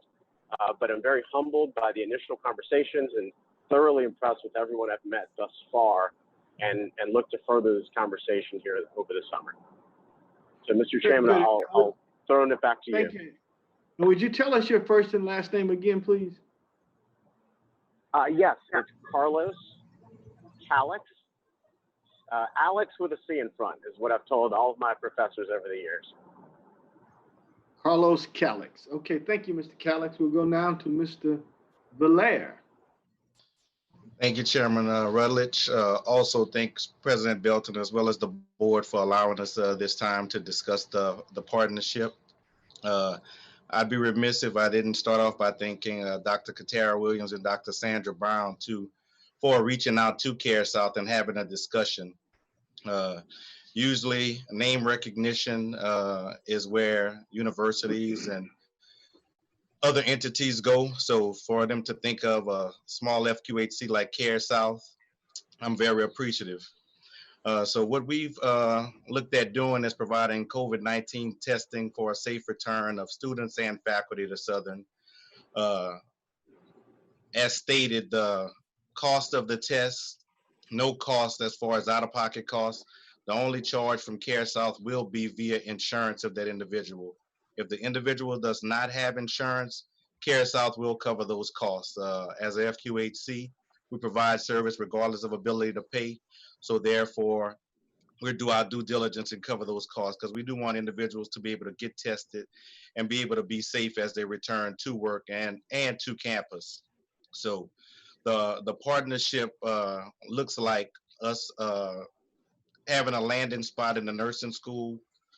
We've looked at the space. We've talked to individuals in regards to outfitting the space. We know there's a tight timeline on it, so we've hit the ground running in hopes that the board sees fit that we are allowed to provide this service on campus, as well as we'll have drive-up testing offered for the students as they return to camp, well, prior to returning to campus. So we'd like to have it up and running at least 10 days before the start of the semester to give ample time for anyone who needs testing and the university wants to have testing, be allowed to offer testing. We, as stated, we have a partnership with Quest Diagnostics and Louisiana Healthcare Connections, where we have unlimited tests. We're one of 11 FQHCs in the country to offer this. So we've performed over 1,500 tests thus far at our clinics as well as in the community, and that number is rising on a weekly basis. This is not our first partnership with Southern. Care South has provided sponsorship to Southern in regards to athletics, and the conversations around providing medical services have been those that have taken place with myself as well as athletic director Banks consistently over the last few years. And I'd also like to thank one of your board members, Dr. Rainey Whitfield, for actually initiating that partnership a few years ago when he was Chief Medical Officer of Care South. So with that, I'll open it for questions, as well as thank Southern for having a comprehensive plan, because we want to be in concert with Ochsner in regards to the plan. And I know it's multiple factors that need to be considered in regards to the safe return of the students and faculty. So appreciate you all with the forward thinking of having multiple partners come to the table and providing that service. So we'll open it up for any questions that you may have. Thank you, Mr. Valera. I know our first comment is from Dr. Whitfield. First of all, Mr. Valera is notorious for stealing my thunder. He said everything I was going to say, but I'll make emphasis. I worked for Care South for a year, and I just want all the board members to know that they provide excellent care. It's an excellent resource for our community. They are in the middle of the city, so they are able to see not just those who are underserved or underinsured, but they've seen from all walks of life. And again, I was able to work there. And again, as Mr. Valera mentioned earlier, they partnered with, we sat down with Coach Banks, and he's been, again, providing sponsorship for the athletic department. They set up a very visible tent on the campus each year. So it's awesome to have them acting involved in something that they do. Mr. Valera had two quick questions. Once patients are tested positive or need to establish care, will you guys be able to provide care for them if they want to establish with the Care South? Yes, we will. We want to make sure it's continuity offered. Awesome. And the last one is, are you guys doing antibody testing right now? That's you holding off on that? No, yes, we are. We've actually tested the athletic department this week. Awesome. Some of the staff of the athletic department for antibodies. Perfect. Well, that is it. And I think Chairman Des Moines, this is a great partnership. Again, Care South is not a stranger to the campus, so I'm glad to have them back on board and involved with the campus. Thank you. Very good. Thank you, Dr. Whitfield. Any other comments or questions or observations from board members? Any other comments, questions from board members? Okay, seeing none. Man, that's a long Sorry? I think Dr. Davis has a question. May not know how to unmute. Oh, Dr. Davis, are you trying to? You're on mute, Dr. Davis. Yeah, he's speaking, but it's not coming on. Because he's on mute. You got to unmute. Okay. There you go. I'm on mute. Okay. There you go. You hear me now? Yes, sir. We got you. Okay. Yes, I think I heard the discussion primarily centered around the Baton Rouge campus. What are we doing for Shreveport and New Orleans? Do we have partnerships there to do the testing and the education and so on for Dr. the Belton? COVID-19? Yes. Certainly, those discussions are ongoing, and I believe both in Shreveport and New Orleans, they are trying to identify a comparable healthcare unit to provide that testing. It may be more appropriate just to ask the chancellors, Dr. Ammons and Dr. Ellis, to maybe elaborate on their plan and whether or not indeed they've made any progress in that area. Thank you, Dr. Belton. At SUNO, we're in the process of working with New Orleans East Hospital. They have offered free testing, and so we're working out the details on that relationship. Chancellor Ellis? And this is Dr. Ellis in Shreveport.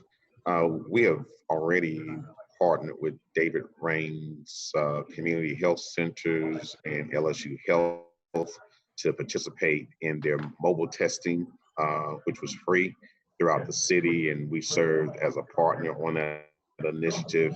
We're going to continue to work with them to expand free testing. But as part of our OSHNA package, that is one of the elements of that as well. Okay, thank you, Dr. Ellis. Any other questions or concerns or observation from board members on items L, M, or N? Any closing comments, Dr. Belton, on those items? Just to let the members of the board know that throughout this pandemic, the two priorities that have guided our behavior has been first and foremost to ensure that the environment is safe. And as we engage with each other and members throughout our university community, to give them assurances that the environment is conducive to learning, but indeed one that is healthy to engage in. And secondly, to ensure that there remains a continuity of providing quality educational experiences. And so you should know, as we're going forth, we are being guided by those values. And again, thank you for your consideration of these action items. Okay, seeing no other requests to speak, it's been previously moved by Mr. McGee and seconded by Dr. Talbot that we approve items L, M, and N. Is there any objection? Any objection? Hearing none, the items are approved unanimously. Board Member McGee. Hey, can y'all hear me? Yes, sir. Yes. Mr. Chair, at this time, I'd like to move for favorable passage of item N. We just approved N, so we're on O now. O, P, Q, and R with the caveat that discussion may be had once we receive a second on each item. From Dr. Whitfield.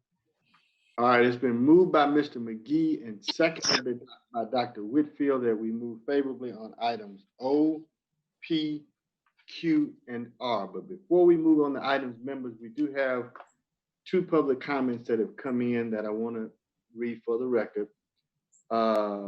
First public comment is by Dr. Mustafa Elasar, who is the president of the Faculty Senate at Southern University at New Orleans. His comment or question was, he supported the regarding the request approval for the laptop fee for first-time freshmen at Southern Baton Rouge. He wants to know if this is good for SUBR, why not make it a system policy and apply it to Southern University at New Orleans? The next comment is germane to item 6R. And this comment comes from Ms. Camille Mayo. While my question is not to challenge the recommendation to promote individuals and student success, I'm questioning the process of what appears to be a disparity in practice. It was shared by the administration that the open director of admissions position would not be filled until the newly hired vice chancellor for enrollment management was in place to hire their direct report. that said, the Vice Chancellor for Student Affairs / Student Success has not been hired, yet we are promoting. Hiring process for the Director of Admissions position was complete and finalists were in place. All that was needed was to select a candidate. Again, my concern is whether or not we have equitable processes not to disrupt the current recommendations. Okay, members, that concludes the comments that I have received up to this point. There is a motion and a second to approve those items previously referenced. Are there any comments, questions, or observations on any of those items from any board? Hearing none, is there any objection to approving the items? Any objections? Hearing none, the items are unanimously approved. Dr.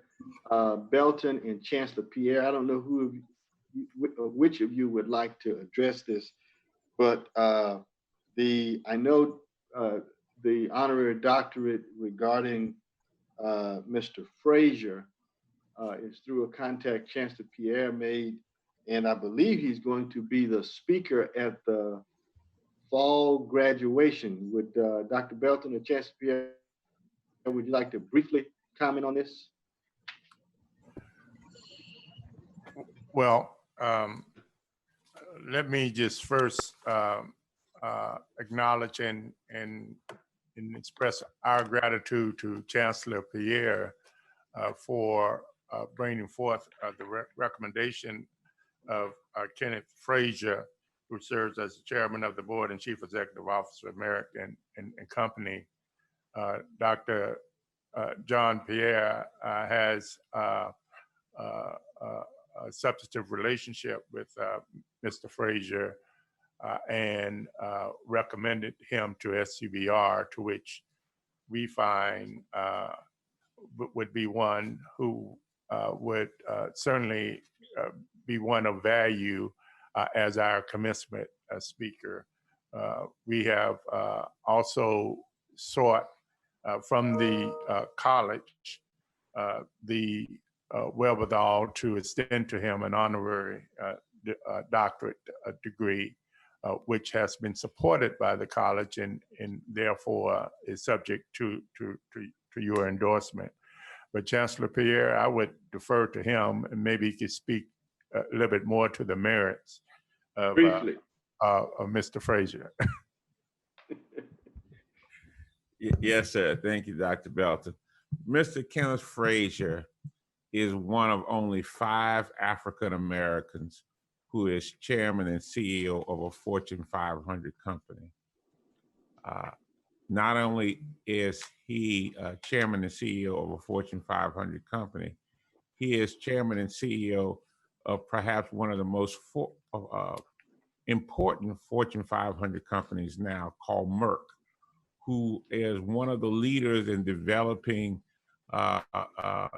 solutions to the viral pandemic that faces us, and has provided solutions to Ebola and other pandemic viruses that have affected the globe in the last few years. He is the son of a sharecropper and janitor, and his grandfather was a slave. And now he has risen to the pinnacle of leadership in American society, and it has voiced his opposition to injustice for many, many years through his career. He has trained lawyers in South Africa. He has defended wrongly accused criminal defendants on death row. He is an unprecedented leader in corporate America, and he was the first corporate leader to quit the Manufacturing Council appointed by President Trump when he opposed what comments were made after the events in Charlottesville, Virginia in 2017. And he had the courage to stand up for what he believed in. And I think he exemplifies what we would expect any of us to want our students to pattern and pattern their behavior and leadership skills after. He's a Harvard-trained lawyer, but more importantly, he is a great humanitarian. And he is wanting to establish relationships with Southern University system because we have great programs that really are aligned with what Merck wants to do. And so in continuation of that discussion, I was able through several contacts, one with Fields Jackson with the College Diversity Network and Victoria Geminini from Merck to secure him coming to be a speaker at the commencement for Southern University Baton Rouge. At first, I wanted him to be speaker at Southern University Law Center, but I saw the value in him being able to speak to the university community and perhaps tell us where Merck is going with respect to the pandemic, which has disproportionately affected African Americans in Louisiana and across the United States. Thank you, Chancellor Pierre. We certainly look forward to his upcoming visit and conferring upon him an honorary doctorate. We also, I know I speak for the entire board in congratulating the new appointees on today's agenda, as well as I wanted to appreciatively acknowledge the Herculean effort undertaken by Dr. Belton, his staff, the various chancellors and their staff, in standing up the university and positioning the university as well as our constituent members for success as we move forward. We'll move now to item S, our resolutions. Dr. Williams. Thank you, Mr. Chair, members of the board. Our condolences to the Gussie Trahan family. Dr. Trahan began his tenure at Southern University in 1988 as the Director of Community Services Outreach Program. He later served as the principal of the Southern University Lab School for 8 years. He passed away, and our condolences to the family. Our condolences also to the Turner family. Ms. Hazel Turner, the mother of Dr. Melva Turner Williams, passed away Tuesday, June 2nd. Ms. Turner was a native of Shreveport and a lifetime educator, and we certainly could extend our condolences and love to Dr. Williams and her family. Our condolences also to Calvin Eugene Beal, the family of Mr. Beal. Mr. Beal was an athletic standout at Terra High School and preeminently at Southern University as a 4-year baseball letterman, earning all SWAC and All-American baseball honors. Calvin graduated from Southern University with a Bachelor of Science in Business Management and a Master's in Counseling Education. He was inducted in both Terra High School's and Southern University's Athletic Hall of Fame. He passed away on March 29th, 2020. Condolences also to the Marino Chasm family. Coach Marino Chasm, known by many throughout the Jaguar Nation as the godfather of the SWAC. He was a coaching icon at Southern University and Alcorn State. He was a native of Memphis, Tennessee, and a resident of Baton Rouge, Louisiana. In 1986, Coach Chasm became athletic director at Southern University. He retired in 1999. He served on many national committees. During his professional career, he received numerous awards and citations, and he was the SWAC Coach of the Year for 7 years. He passed away on April 25th, 2020. Condolences also to Thomas Earl Smith's family. Mr. Thomas Earl Smith is a lifelong resident of Scotlandville and a graduate of Southern University. He was a retired political science professor here at Southern in Baton Rouge. Mr. Smith enjoyed tailgating at Southern University and was an enthusiastic baseball fan, having a vast knowledge of the former Negro League. Mr. Thomas was the father of Judge Tarvel Anthony Smith, and he passed away on May 9th, 2020. Our deepest condolences to the James Edward Charles family. Dr. James Edward Charles was a native of Terrebonne Parish and a resident of Houma, Louisiana. Dr. Charles was an avid volunteer who created many enrichment programs for local underprivileged and at-risk youth. He is a 1960 graduate of Southdown High School and earned his bachelor's and master's degrees from Southern University. He received an honorary doctorate from Southern University in 2019. Dr. Charles was the father of Miss Arlonda Williams, a valued member of the Southern University System Board of Supervisors. He passed away peacefully on Wednesday, May 20th, 2020. Our condolences also to Demetric Lavelle Metcalf Alexander, the family. Mr. Metcalf was a 2015 graduate of Huntington High School in Shreveport, Louisiana. The scholar was a thriving student at Southern University here in Baton Rouge, earning his Bachelor of Applied Science in Business Management. He was a young man of character known for many things. He held those nearest and dearest to him close to his heart. Above all, he loved the life he lived and lived the life he loved. He passed away on May 30th, 2020. We'd also like to extend commendations to the Southern University Laboratory School graduates. Congratulations to everyone. And that concludes our resolutions and commendations for this month, Mr. Chair. Thank you, Dr. Williams. Were there any others, board members that maybe the office did not know about and were inadvertently omitted? Any other condolences or commendations? Mr. Fondale? Yeah, I'd like to add to it also. We've watched over the last several weeks the country literally making history in the passing of Mr. George Floyd, and I just add his name to a list of to the resolution list also. Very appropriate. Any others? Any others? Okay. Mr. Fondale, will you move approval of the resolutions? Make a motion to approve the resolutions with the addition that was added. Is there a second? Second. Okay, it's been moved by Mr. Fondale and seconded by Dr. Davis. Is there any objection? Any objections? Hearing none, the resolutions are unanimously approved. I want to apologize to Donald for having him at the tail end of the agenda, but we did that, Donald, because we really hate to see you go and we wanted you to stick around for as long as we possibly could. You have, I think I've worked, I know there are members who have worked with more student leaders, but I think I've worked with 3 or 4 and really looking forward to working with Mr. Garvey. But you came as a breath of fresh air, very conscientious in your work. And I've seen you move throughout the halls of the state capitol and now in your work with the governor's office and that resilience commission. And I have absolutely no doubt in my mind that you are going to enjoy much success in your future endeavors with the attitude and work ethic that you have. And so we want to appreciatively acknowledge your service on the Southern University Board of Supervisors.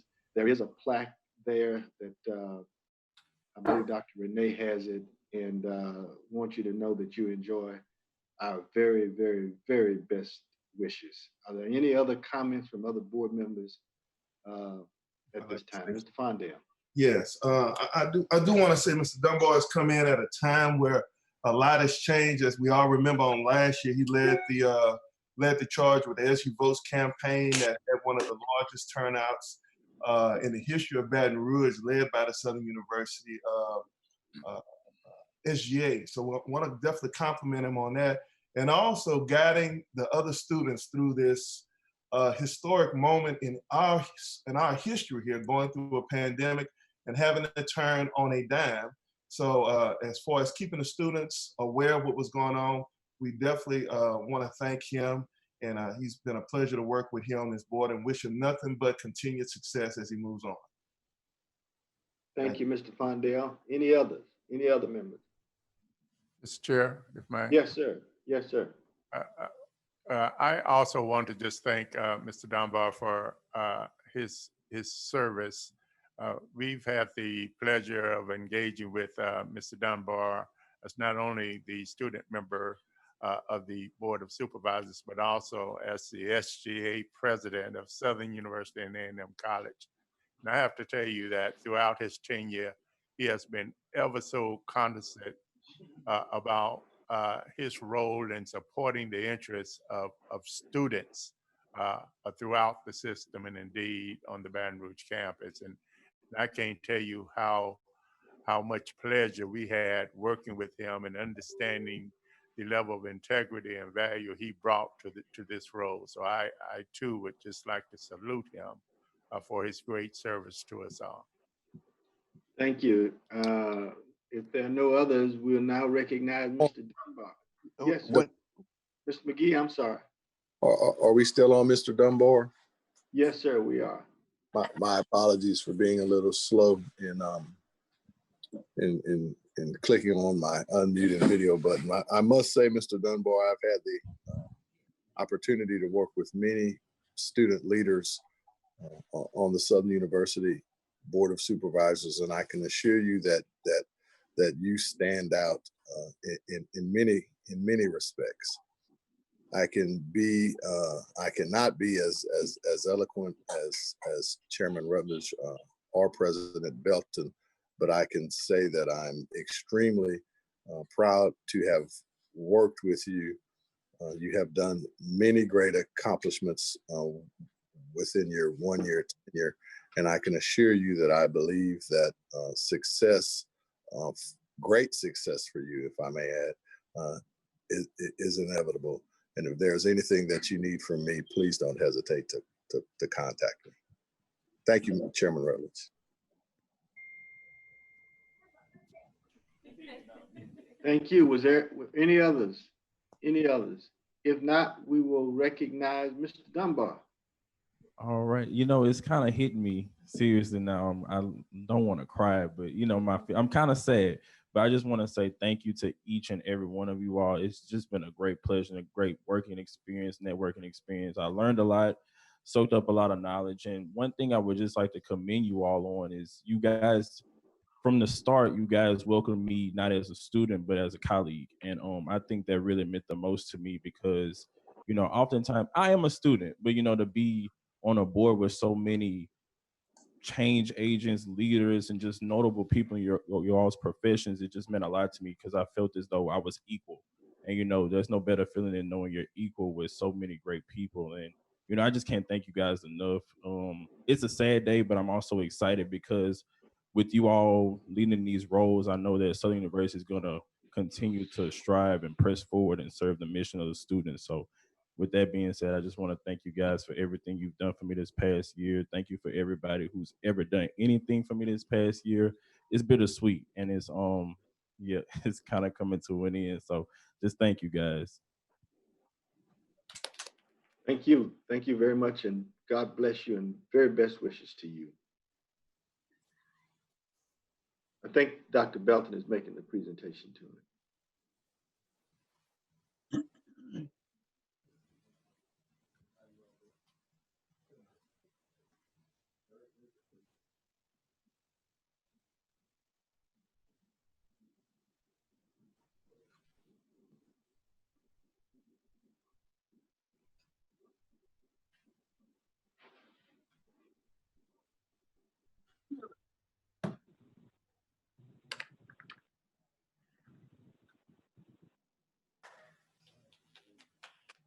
Okay.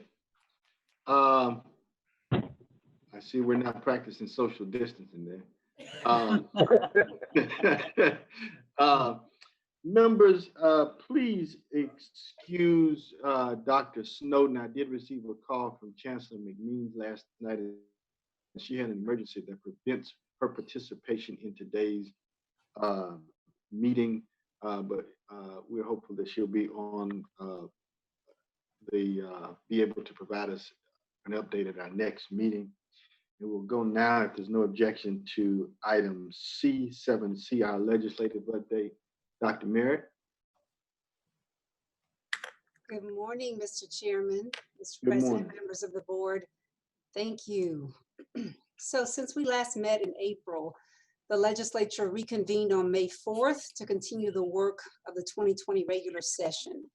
Many of the bills that were initially introduced prior to COVID-19 were tabled, and only bills that legislators deemed critical proceeded through the legislative process. So the regular session ended as scheduled on June 1st, and legislators called a special session, which began moments after the close of the regular session. The special session is set to end no later than June 30th, so that's about 18 days away. And there are 41 items or subjects that legislation can be introduced on during this special session. So where do things stand as of today? Today marks the end of the second week of the special session. The appropriations bill, House Bill 1, which outlines the state budget for fiscal year 2021, was not completed during the regular session and is included in the call for the special session.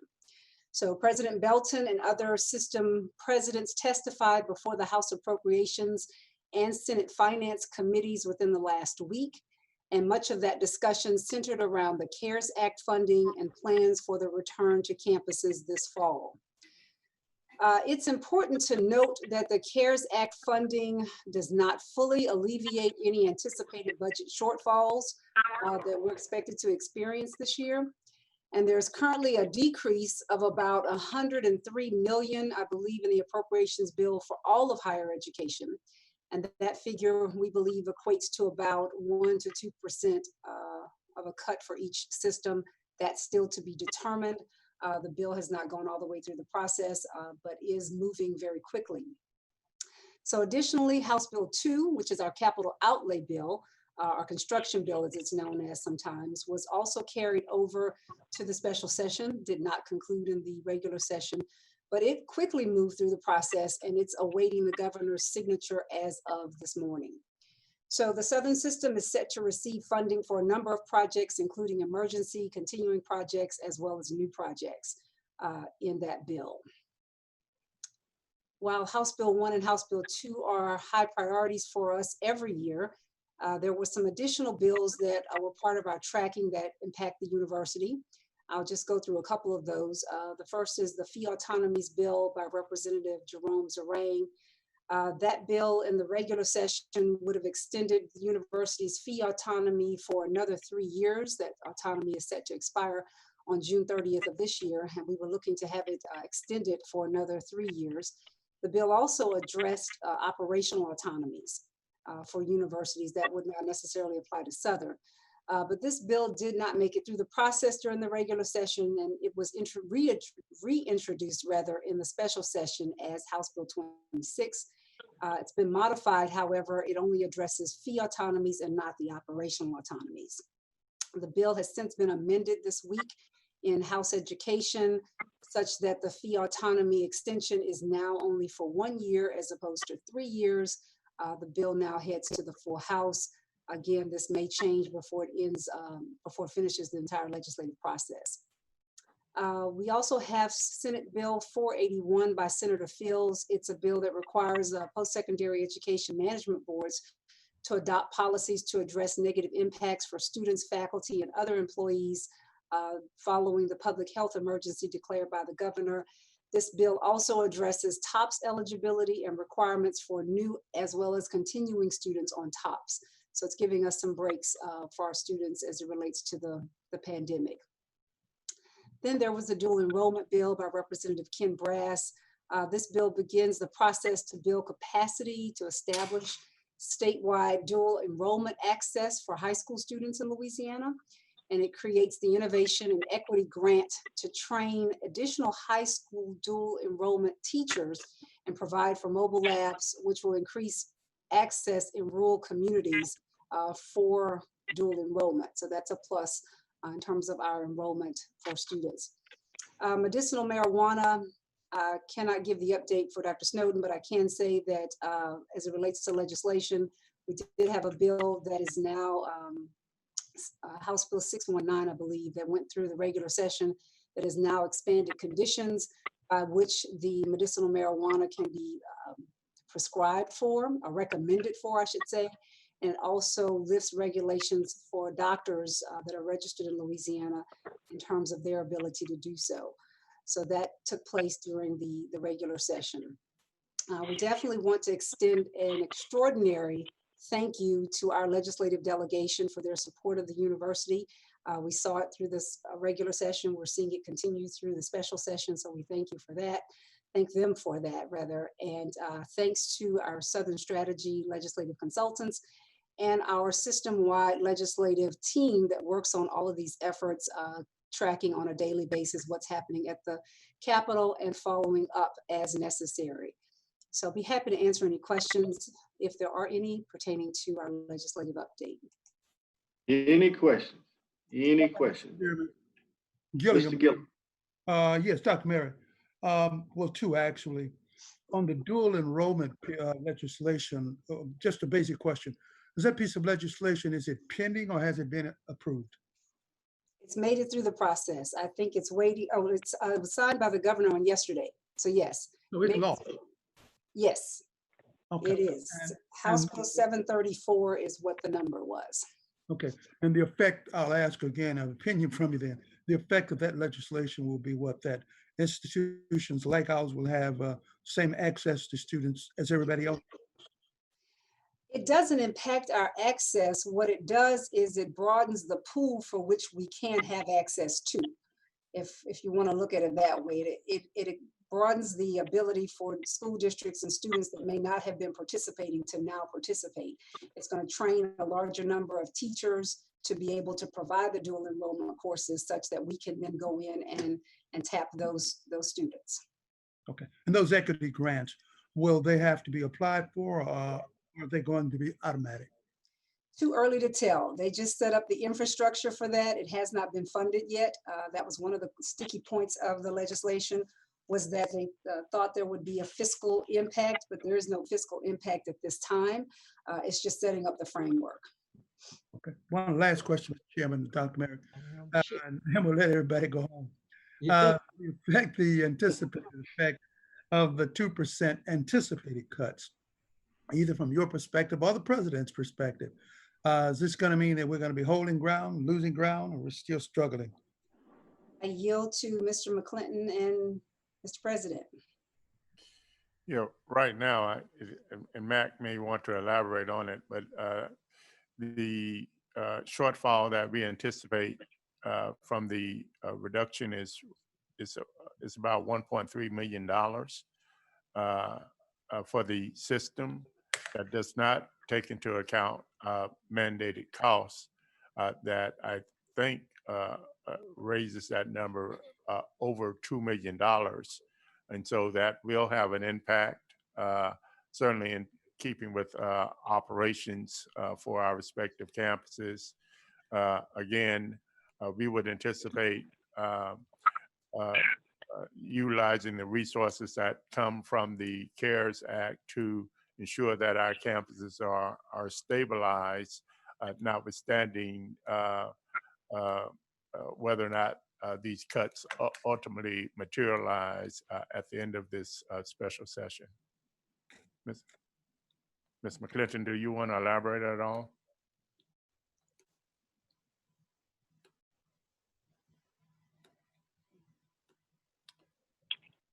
Ms. McClinton? I hope I answered your question, Mr. Gilliam. That does, Mr. President. Hello? Yeah. Hello? Okay. I was saying, Dr. Belton, I agree with everything you said, that the right now the shortfall is $1,353,000 and the unfunded mandates is $1,086,000, which would be in excess of 2.3 or $2.4 million.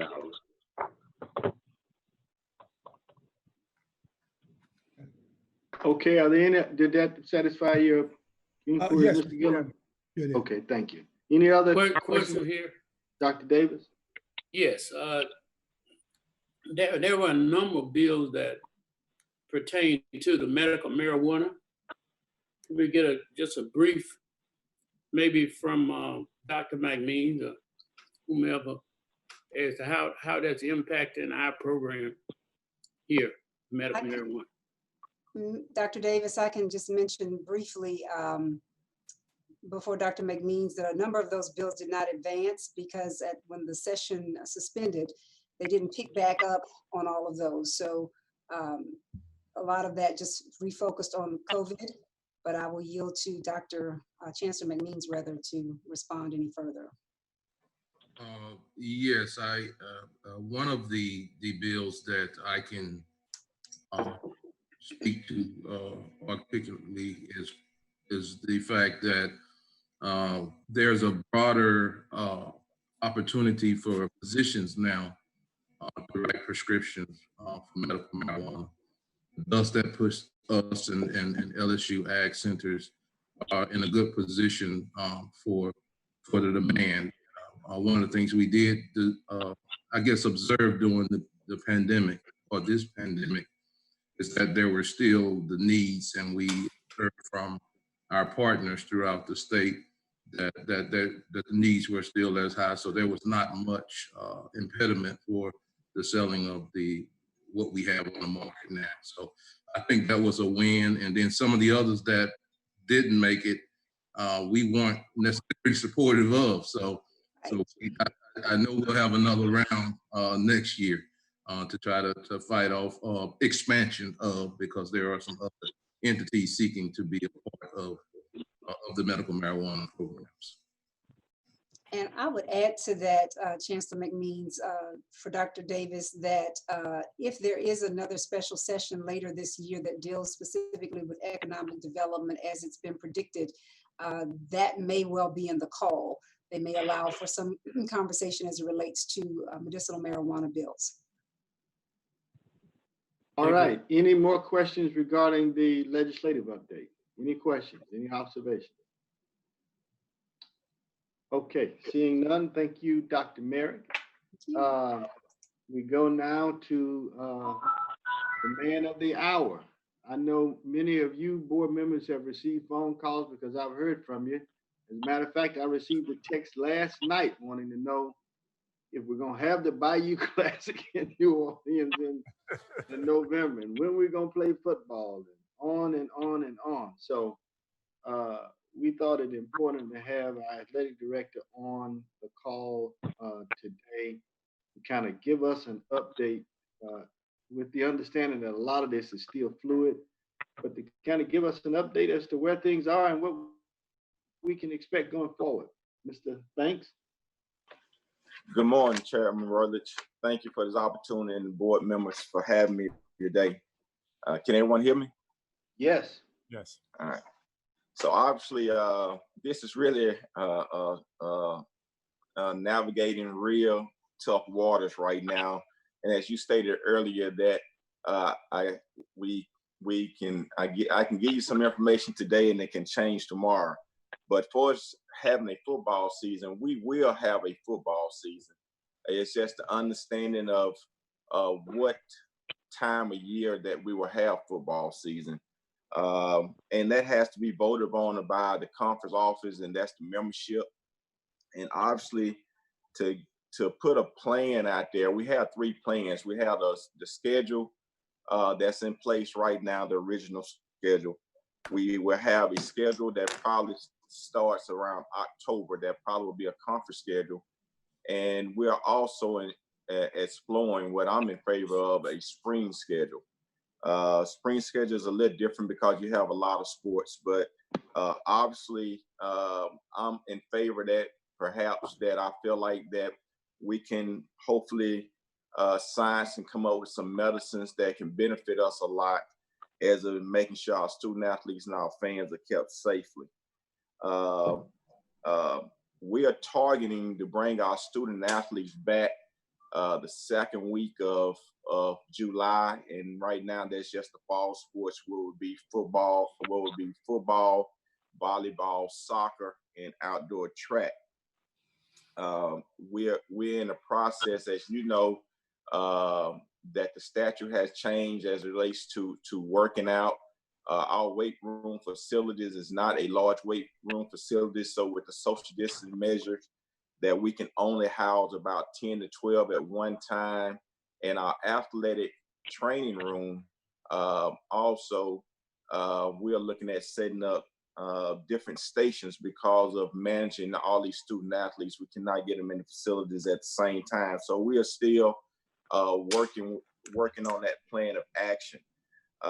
One thing that I do want to say is that he was on earlier today, Matthew Valère, who is a very good friend of athletics, as we know that he donates over $100,000 a year, and I think he also donates to the band, Cal South. He has engaged with us and started our testing, so he will be initiating all our testing for our student athletes as we bring them back. Obviously, we are following the phases of bringing our employees back, and we have already started testing the first phase of employees, and they are doing that for us for free. And so we're definitely thankful for them. But I also want to say, and you all probably have read different stories about different programs coming back, and now their student athletes finding cases of the virus. Even though we are testing, I want to make sure that it's perfectly clear that that does not prohibit a student athlete from going out and getting the virus. And so this is the thing about it. Until you get a vaccine, you're dealing with challenges. And I am in favor of taking the slow road to make sure that whatever plan that we have in place through our policy of bringing student athletes back, that we can enforce those policies. That is not nothing just written on paper. And so once again, anticipated date of starting to bring back some of our student athletes is July. The next thing I want to talk about is that be mindful of the new configurations of the stadium. With social distancing laws in place now, that our stadium will only hold, and as we try to maximize it, it will only hold about 5,500 to 6,000 folks as we look at it. We have had the fire marshal come in and speak with us about it, and we still in the process of trying to see what makes sense. And you have to think about, we still have to provide for our students, because they pay fees for athletic events, and we want to make sure that we are absolutely giving them what they deserve. I see them just like a season book holder. So I want everybody to be mindful, if it come out that we may not have the opportunity to sell game day tickets. So with our season book holders and our students, that may be all that we can get in the stadium, and there's going to be some adjustments made. But I can bring you more details as we start to put out information on our season book holders. Some that may not like the challenge of what they're going to be facing, and some may pass up the opportunity that may allow us to sell tickets on game day. I'm not for sure yet, but it's going to be very minimum. I can tell you what we're going to be able to do. Also, the question about the Bayou Classic. The Bayou Classic would not be in New Orleans this year, and possibly looking at 2 years. And so there will be a Bayou Classic game, and we're looking at possibly three places right now having that game, and obviously that's on the campus of Southern University. It's Shreveport, Louisiana Independent Stadium, and possibly LSU, that can maximize the number of people with social distancing in place. It is Southern University. They say it's Southern University home game. Yes, it is. But we do know that the Bayou Classic is a joint effort. What we sell as it relates to football tickets on our campus, we receive revenue, and they also receive revenue from what tickets sales they generate on their campus. So it's a combined effort. So we do have to be into some type of agreement as it relates to the Bayou Classic. Season tickets, we start putting season tickets on sale. In the next couple of weeks, we have a letter going out to all season ticket holders explaining about the challenges of this season. This season, I want to make sure that I'm clear, will be like one that we never seen, and we all understand the reason why. And so just when we talk about, for instance, no tailgating go against all the social distancing rules and regulations. And so there won't be no tailgating. But if you are you a season ticket holder and you pay for your RV, then we're sitting outside having lunch at your RV is fine, but it'll be no congregating, and those are the type of laws that we'll be enforcing. There will possibly be mask worn into the games, and there will be temperature checks. Once again, Cal South is working with us on providing all these temperature checks as it relates to all our game day services that we have to provide. And there will be a different method of how we handle concession stands. And so I can go on a litany of things about what's going to take place. But one note that I do want to leave you all with is that I'm very excited about. We have a new member of our conference that will be coming to our conference next year, and that's Florida A&M University. We know we have a historic rivalry with them. We did engage with a long-term contract in football with them. Look like that'll be going toward a conference schedule now, which I'm happy about because that's a game that we call revenue games, and that lessened the blow for me. And to go out and play a money game to try to bring that 5th and 6th game here each year. And so we're definitely excited about that. We are exploring as a conference of bringing in one more team from the outside, but to make sure we can have a balance of the East and West. We're not sure if that's going to be able to happen in a timely matter, but we will adopt a Big 12 scenario if that can't happen. So that includes my update for the day. I can take on any questions if there are any. Coach Banks, Any questions? Any questions? Yeah, I have one. This I hear you. Okay. Yes. Wait a minute. Hold up. Just 1 second. Richard, did you have a question also? Yes, I do. You want me to go now?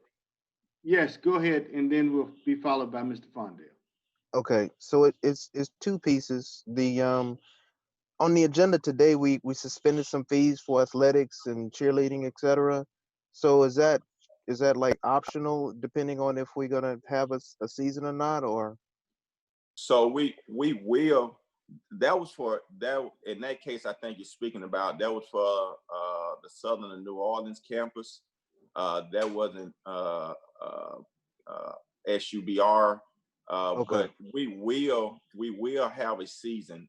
Let me just say this, and it's business like just like trying to open up the economy. It's important that the NCAA really have football and basketball, and those are basically what our fees surrounded by, because those are the only 2 sports that we charge for. And so whether I said it earlier, whether we play the beginning of the season, whether we play in October or we play in the spring, the SWAC will have some type of season. And obviously to go on to basketball season where they push it all the way to the summer. And so I want to be mindful that there will be, and we will be playing at some risk as long as the virus there. Let me give you an example. As of right now, I'm not ready to release it yet, but there's a strong possibility that we would not have our first 2 football games, being that it's Detroit, and we know what's going on in Detroit. And so we're in conversation with Detroit and that promoter.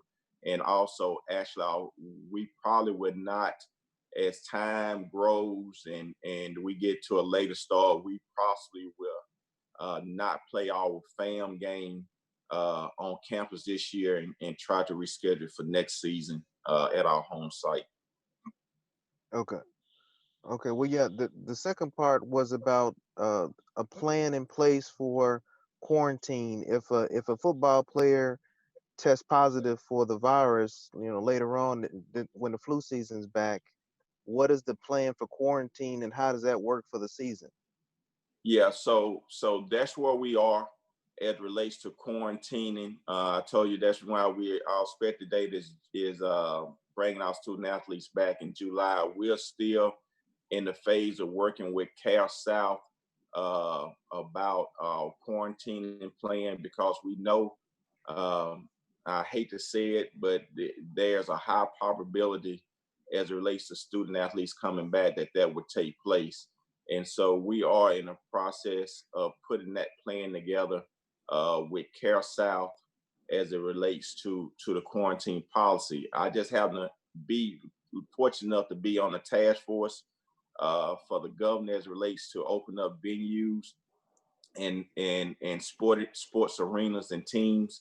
And obviously, we are looking at that format as well and get the very best practices as it relates to quarantining for Southern University. Okay, thank you. Thank you, Mr. Fondale. All right, thank you. Coach Banks, I want to say, I know y'all have been working really hard over there, going from information from the SWAC to the NCAA as far as getting information. I want to commend you and your staff for what you've been doing. I know that we're going to face a lot of challenges here moving forward in your department, probably more so than anybody else. is going to probably be on the forefront of everything as far as news goes in the sporting section moving forward. So I hope that our board members will take that into consideration. I know sometimes we get phone calls with regards to how we're going to do sports over there. It is a fluid situation that is constantly changing. So while we still may have plans moving forward, those plans could be changed dramatically over the course of the upcoming months. So I hope we are just staying strong behind whatever plan we have moving forward. I also want you just to speak on the game of us playing LSU, and I know that was it made really statewide and maybe national news here also with us in Grambling engaging in 2022 and 2023, if you wouldn't mind. Yes, and let me reiterate very quickly on what you said earlier about speaking about the information that we put out today may change tomorrow, how fluid this is changing. And so I want to make sure that everyone, each board member here understand that information is changing very, very quickly. And so there will possibly could be some changes at the spur of the moment as it relates to our practices and our very best practices of what we're going to do as it relates to athletics. As it relates to the LSU game, you all know that we've been working on we've been working on that game for a very long period of time, and we are fortunate that we have crossed the T's and dotted all the I's. I do think that this game speaks historic, that these two institutions never played before, and right here in our own backyard. Obviously, I think that LSU have played all schools in the state except Southern and Grambling, and our student athletes also are very resilient, and they feel like they want the challenge just as well. And that challenge was birthed out of meeting with our student athletes, our SACS team, as it relates to getting best practices for them. And the student athletes requested, why don't we engage with LSU when the conversation was initiated? And so I think that doing all this chaos that we have going on right now, and all these protests that we have going right now, I do think that that this game can speak volumes. And I do think in many ways that this game needs to be a major event week long as a lead up to that Saturday. And I think that we can be a shining light for this country as two institutions that never played together, played against each other, predominantly white and predominantly black, come together with the same culture. And I think that we can find out that we have more similarities than we do differences. And so I do believe, and I'm hoping that this game will be a statement game for the nation to see. Thank you, Coach Banks. Okay, members, any other questions, any other concerns, any other observations?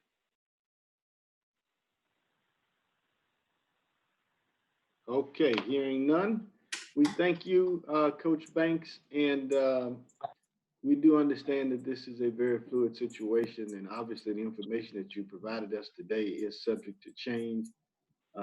We thank Mr. Bartholomew. I know that he has been in constant contact with you, and so whatever information that you think is pertinent that should flow up to us, we will rely on your judgment in that regard, and hopefully we can reach a final decision much sooner than later, because as you know, we've got a constituency out there and a fan base who are quite interested in these developments as well. So thank you very much, and thank you for the work that you and your team are doing. Sir, thank you. Amid this challenge. Okay, we'll go now quickly to Dr. Ammons and the SUNO accreditation update. Dr. Ammons. Thank you, Mr. Chair. In the midst of the social unrest, pandemic, and even tropical storms, SUNO is focused on the site's POC special committee that has been assigned to review the third monitoring report and determine compliance with standard financial resources 13.1. Several of you met with the site special committee last year, and we're asking the same of you this year, only it will be an entirely different committee and it will also be virtual. You may recall that the special committee visit was scheduled for mid-April, and because of COVID-19, it was postponed until further notice. Well, we received that notice about the rescheduled special committee visit, which will take place July 7th through the 9th. When we met with our Sykes Vice President last week, virtually, we were told that some members of the special committee would attend in person and some would be virtual. And we began planning accordingly. However, we have now been told that none of the special committee members will be visiting in person due to traveling restrictions at their own institutions. So again, the visit will be conducted entirely virtually. If there is one silver lining in all of this, it's that because the visit now comes shortly after the end of the fiscal year, we will be able to share with them actual budget figures versus projected numbers. And we are working on that right now. When Dr. Belton and I traveled to Atlanta to have a planning meeting with Sykes back in January, we told them about the actions that we had already taken. We also told them about actions that we planned. But during that meeting, they raised the fact that with an April visit, the committee would not be able to see actual numbers for the fiscal year, and they would likely want to see actual audited numbers to solidly determine compliance. Well, we would now be able to capture the actual numbers. Of course, Dr. Hardy and her team are in the process of reconciling numbers and verifying reports and ensuring that the evidence is clearly documented and budget figures are backed by proven strategies. So we are working to have a final report by the 1st of July.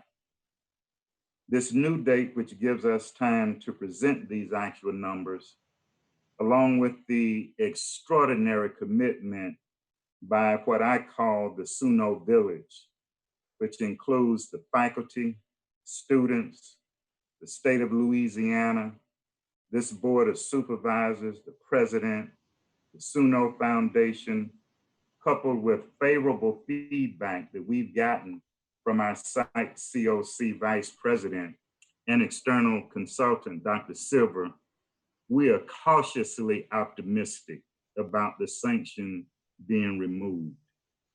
Now, in order to prepare for the site visit, again, which will take place July 7th through the 9th, I have asked our consultant, Dr. Joseph Silver and Silver Associates, to conduct a virtual mock visit, a mock site visit, and he has agreed.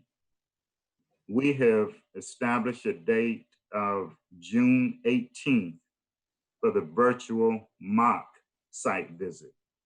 And while all of the members of the board are encouraged to participate, we're asking the board chair, the vice chair, the chair of the finance committee, the chair of the audit committee, and the president to commit to participating, since we are being asked to document compliance with financial resources, which is a core requirement, and all of you will likely be interviewed by the special committee.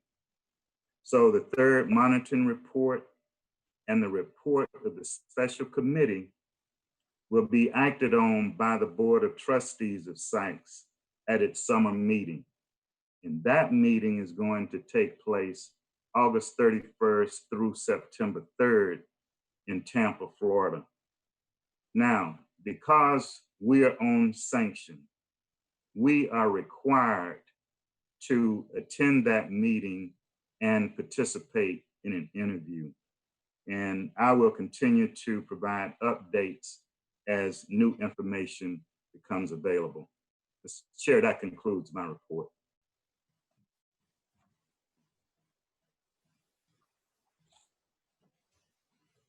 My apologies. Thank you, Dr. Hammond. We appreciate what leadership you provide. And so many questions, concerns regarding Dr. Hammond's report. Mr. Chairman, we don't understand. I can't understand what you're saying. I don't know if others do. He needs to leave the meeting again and rejoin. Mr. Chair, I've been informed that you need to leave the meeting once again and rejoin.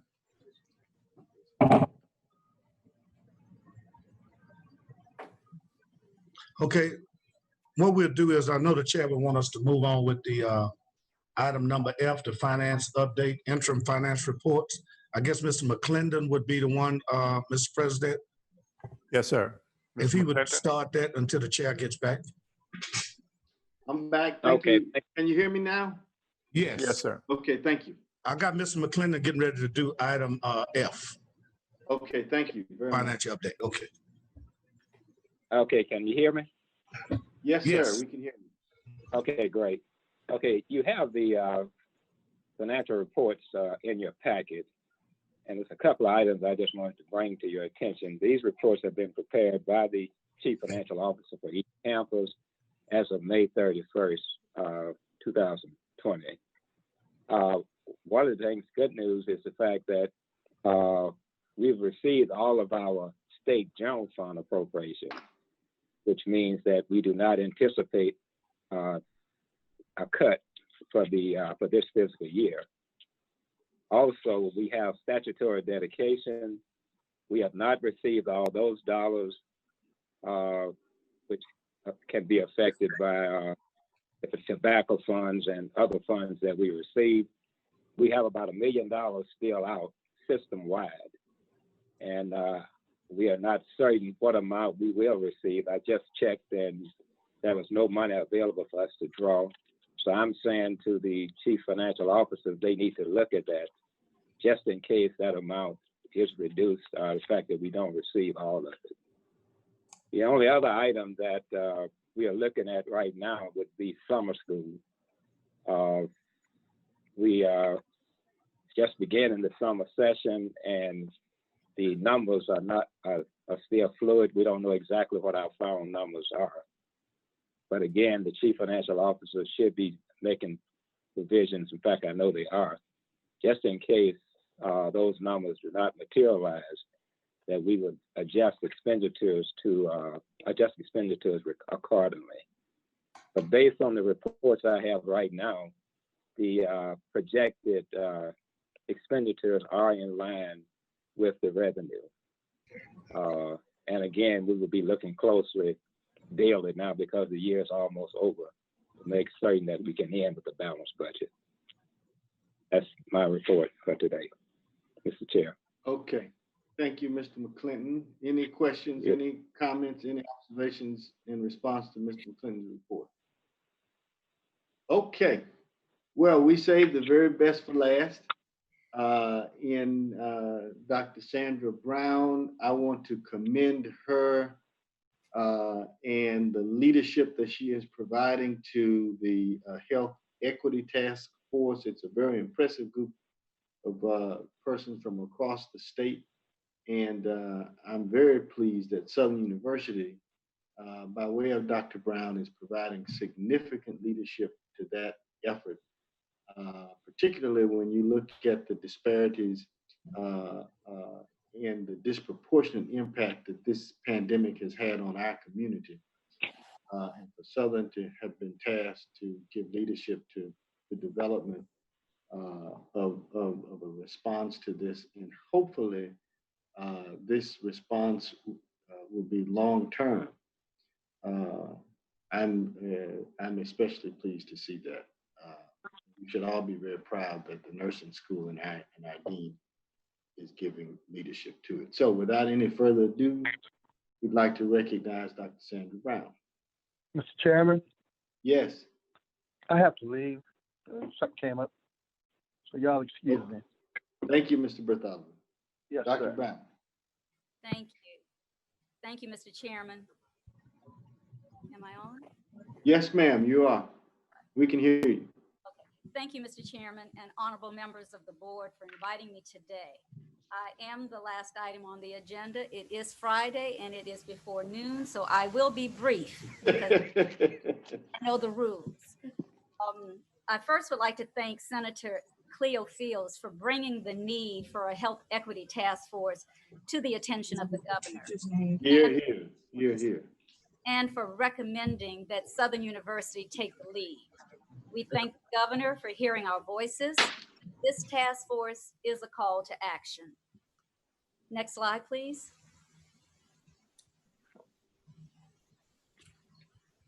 Our charge is to provide recommendations relative to health inequities as it is affecting our communities, specifically those impacted by coronavirus. But this, with every crisis comes an opportunity. So not only are we going to look at health inequities related to the coronavirus, but we're also going to be able to examine opportunities that we can provide greater access to medical care so that we can improve health outcomes. As you all know, the state of Louisiana ranks 49th out of 50th as the least healthiest state in the nation. So the spotlight was shining brightly on the health inequities and health disparities. So this is an opportunity for us to really address those areas. Our goals and outcomes are to provide reliable data as it relates to COVID-19 safety and prevention, and to provide the medical community with best practices, particularly those communities that have underlying medical conditions and health disparities. And our goal is to ensure that testing is available and is easily accessible for all communities, particularly those vulnerable communities. Next slide. Our timeline. The governor appointed the task force in late April. We are a task force executive committee structure of 18 members, and we have 58 subcommittee members. Our work began immediately the first week of May, and it will continue until our work is done. Our goal is to improve the Louisiana health rankings and to ultimately create a statewide dashboard on health equity. The committee brainstormed on what were the priorities, and collectively we agreed unanimously on 9 priorities. Our first priority has to do with COVID-19 testing. We call this the 3 T's: testing, tracing, and trending. We have a subcommittee comprised of experts in the field who have reviewed our statewide testing plan. They have looked at the plan, made recommendations as it relates to those barriers to testing, location of testing sites, and our efforts in using mobile sites for testing. Our goal was to make a comprehensive recommendation to the governor so that anyone who wants to get tested, especially those residing in vulnerable communities, whether they're symptomatic or asymptomatic, can get tested and have drive-through, walk-ups on the bicycle, easily accessible to those sites. We also recommended adding testing efforts to frontline workers, our store clerks, our food processors, our custodial workers, our healthcare providers. So this language has been incorporated into the statewide testing plan, and the statewide testing plan is available for the public at the LDH website. Our second priority has to do with communication and messaging. We know that the messenger is just as important as the message. So we want to ensure that the messaging is coming from someone who is relatable and trustworthy and who is delivering accurate information. So this committee is going to develop a health equity task force website using a social media platform, incorporating culturally relevant messaging, utilizing a platform called The Skin You're In. Through this platform, we'll be able to reach a broad areas of communities, include street campaign for strategies for messaging, and include messaging that is relatable through various media, television, radio, and through apps. Our next committee, next slide, is on data and analysis. Our data and analysis committee is looking at key metrics based on race. We have a committee structure of subject matter experts as it relates to statistical analysis. This subcommittee will be taking a deeper dive, looking at race as it relates to death by race and age and zip codes, looking at the number of people who are tested by age and race. We know that zip code is the most important predictor of health and well-being. Zip code is more important than your genetic code. If you tell us your zip code, we can tell you how healthy you are, what is in your neighborhood, what is not in your neighborhood. Where people are born and where they live should not determine whether they live. So we are, through this subcommittee, looking at the data. We need accurate data so that we can know whether to loosen or tighten restrictions as we move to phase 3. And we need accurate data because faulty data is worse than no data at all. Our next priority is our health equity dashboard.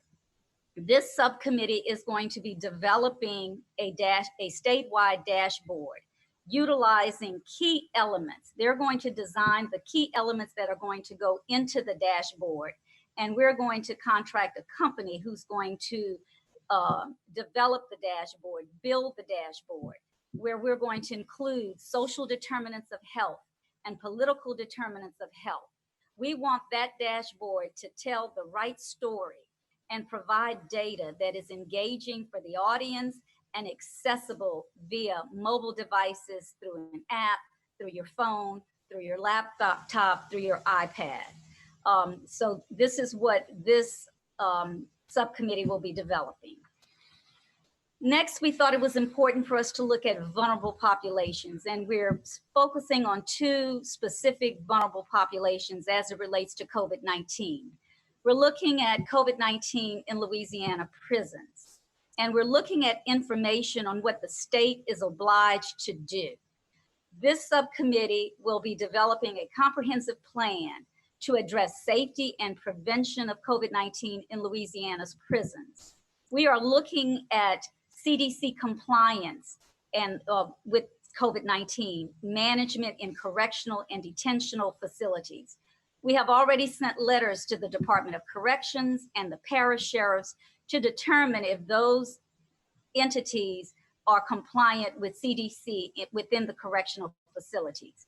And we will be making a recommendation to the governor from a safety and public health perspective. Our next vulnerable population is nursing home residents. And we have a committee structure who has expertise in nursing to address this particular vulnerable population. We know that nursing homes in Louisiana account for 40% of all the COVID deaths. So this subcommittee will be developing a comprehensive plan to address safety and prevention in nursing homes. The top 4 highest COVID-19 death rates in parishes in Louisiana are St. Tammany, St. Landry, Cato, and St. John the Baptist. This is where the most highest number of deaths in nursing homes have occurred. We are also going to look at policy and regulatory, if you can go to the next slide, affairs. This subcommittee is comprised of experts, attorneys, public policy experts. They're going to recommend policies and regulations to the state legislature to minimize inequitable distribution of healthcare services as it relates to discrimination and access to care. We know that the country is facing 2 crises, COVID-19 and systematic racial injustice. We know that racism and stress causes premature deaths in African Americans. So this subcommittee will be looking at legislature as it relates to discrimination and access to health care. Our community outreach and stakeholder engagement subcommittee will be developing a comprehensive guide for best practices, utilizing community and faith-based organizations. This subcommittee is comprised of a broad spectrum of individuals who have specialty in community engagement and outreach skills. They will also be engaging individuals from the community. Who better to tell the story than those living it? Our Racial Disparities in Healthcare Committee. This committee will be reviewing the Crisis of Care Standards for Louisiana. This is a manual that Louisiana relies upon and uses whenever there is a crisis. Well, this manual is 10 years old. So this subcommittee will be making recommendations for modifying and updating the manual. This committee will also explore medical mistrust among African Americans and provide a comprehensive inventory of best practices and evidence-based solutions. We know that there are solutions out there. In addition to our priorities, we are going to meet with other health equity task forces that have been appointed in other states.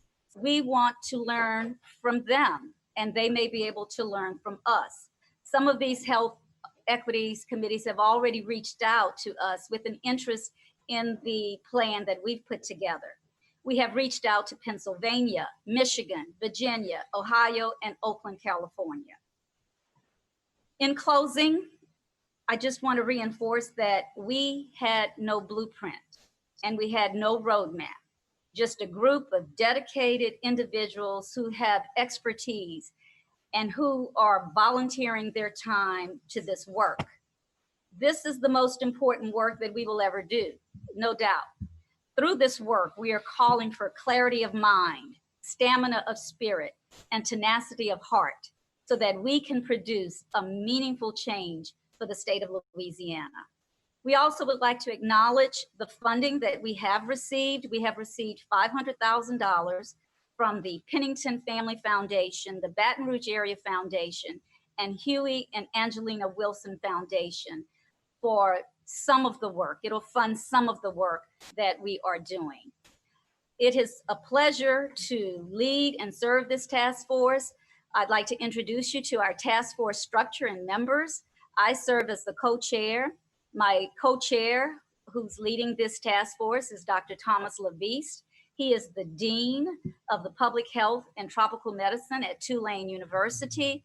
And this is our task force administration, our beloved Dr. Belton and Dr. Katera Williams, who has been the glue to keeping this whole structure together. And we're very honored to have legislative members, Senator Regina Barrow and Representative Dustin Miller. Next slide. This slide will give you a display. I'm not going to read all the names, but these are the individuals who comprise the Executive Task Force Committee. I want to draw your attention to two of our very own, Dr. Orlando McMeans, who's the Chancellor of the Ag Center, and our own Dr. Ronnie Whitfield, who serves on the board. Make sure you get some work out of Dr. Whitfield, Dr. Brown. Yes. He's given Oh, come on, man. He's given us a lot of work. So this is our executive task force, which consists of 18 members. You already got to see a brief overview of each of the subcommittee members. We have 58 subcommittee members. Putting together this task force was a task. I have to say, when you have brilliant minds working together, over 70 individuals united to this cause, but we were able to be unified in the work that we are doing. Next slide. And this is our goal one day, that we can return to a state where we can embrace each other, where social distance is a thing of the past. But at this point, we're in it together. Next slide. And I'd also like to thank the support that we've received from the President's office, also the administrative support from Tracy Taylor-Jarrell and Janine Tate and Clorth Wilson. They have helped tremendously to facilitate the work of this task force. And That concludes my presentation, Mr. Chairman. Okay, thank you, Dr. Brown. Very comprehensive. Any question? Dr. Whitfield, would you like to add anything? No, just honored to be a part, and I think we're gonna make headway. We got a meeting later on today, so I just thank the governor for appointing me Chairman Rutledge, and I'm excited that we can hopefully have an impact on our community. Very good. Any other comments or observations from any other members? Okay, is there We meet any? every Friday, Mr. Chairman, at 2 o'clock, and our meetings are open to the public. Okay, thank you very much. And I believe that they can be joined via Zoom or live stream also, aren't they? Yes, Okay, all right. And I think you all use the boardroom for your meetings, right? we do, and we Yeah. thank. Okay, sure, great. Mr. Chairman. Yes, sir. Yes, sir. Dr. Ammon? May I make a comment as well regarding Absolutely. the task force? First of all, I want to thank Dean Brown for taking on this extremely important role and for representing Southern University in this impressive way. We got the right one, Dean Brown, when we selected you as dean, and of course the governor recognized your talents as well. I also want to acknowledge Senator Fields and also the governor for establishing this task force. But I just wanted to add something that I think is very important as we are taking a look at communities of color. And I understand the goals, the priorities, and the role of the task force all around health. But one of the key ingredients to overall good health is diet. And as we take a look at what is going on in communities of color, all of the health disparities, a lot of it revolves around diet and access to fresh fruits and vegetables. When you take a look at many of these communities, they are classified as food deserts. And I would hope that as you all have these conversations with the governor, that there may even be a business component where the governor and the state of Louisiana think about providing incentives for food chains like Albertsons and Winn-Dixie and Whole Foods to locate stores in African-American communities and other communities of color. Because if they continue to be located out away from our communities and fresh fruits and vegetables and fresh meat are not available readily to our communities, we're not going to solve this issue of health disparities. So again, I would just hope that there's a business component to this where we see more Winn-Dixie supermarkets, more Whole Foods, more Albertsons, and other chains in communities of color. Those are my comments. Thank you. Thank you, Dr. Ammons. I know Dr. McMeans is also a member of the task force. Would you like to add anything, Dr. McMeans, before we adjourn? No, just that Dr. Brown is doing a great job in her leadership. But also, this thing has Southern University all on it, so it's all over it. So I think it's important that we're in a leadership capacity in this endeavor, and I'm just glad to be a part of it. Very good. Thank you. Thank you again, Dr. Brown. Dr. Belton, I'm sorry, we certainly don't want to overlook you. You have anything to add?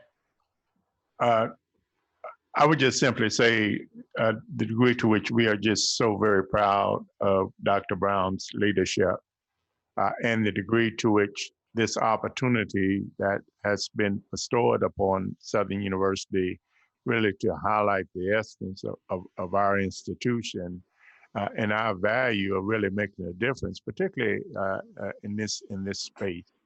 Their work is of critical importance, as we all agree. And to have the face of Southern University leading it really, I think, goes a long way and affirming our value to the state. And in lieu of the recommendations that are forthcoming, the degree to which we could possibly affect change for this country. So again, I just join all of you in congratulating and acknowledging Dr. Brown and the leadership team, Dr. Whitfield, McMeans, and all those who are engaging in advancing this issue. Mr. Chair, may I say something else? With regard to these interesting times, I also just want to congratulate the chancellors and members of the task force, the system task force that have been engaged in this work on behalf of the Southern University system. They continue to meet each week 3 times at this point, I think 3 times a week, and really trying to position the university to carry out its mission.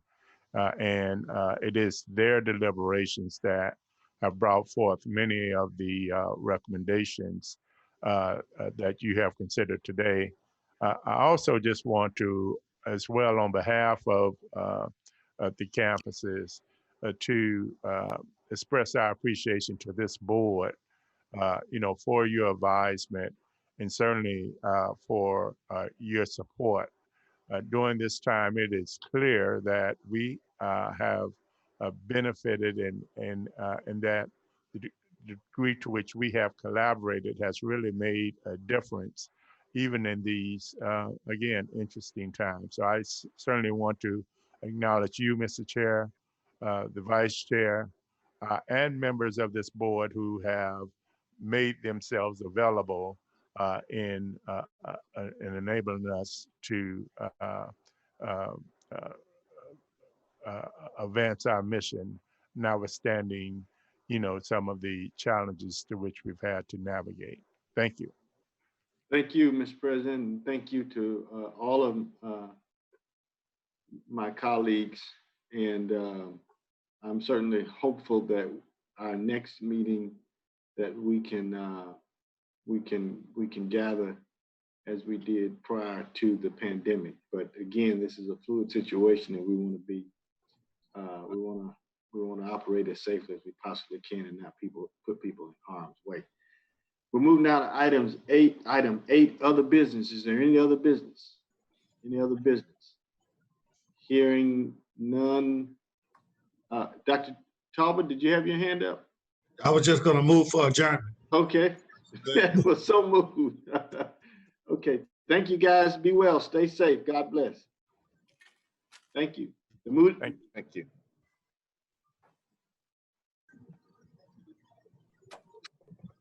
Dr. Brown, you're doing great. Representing us all.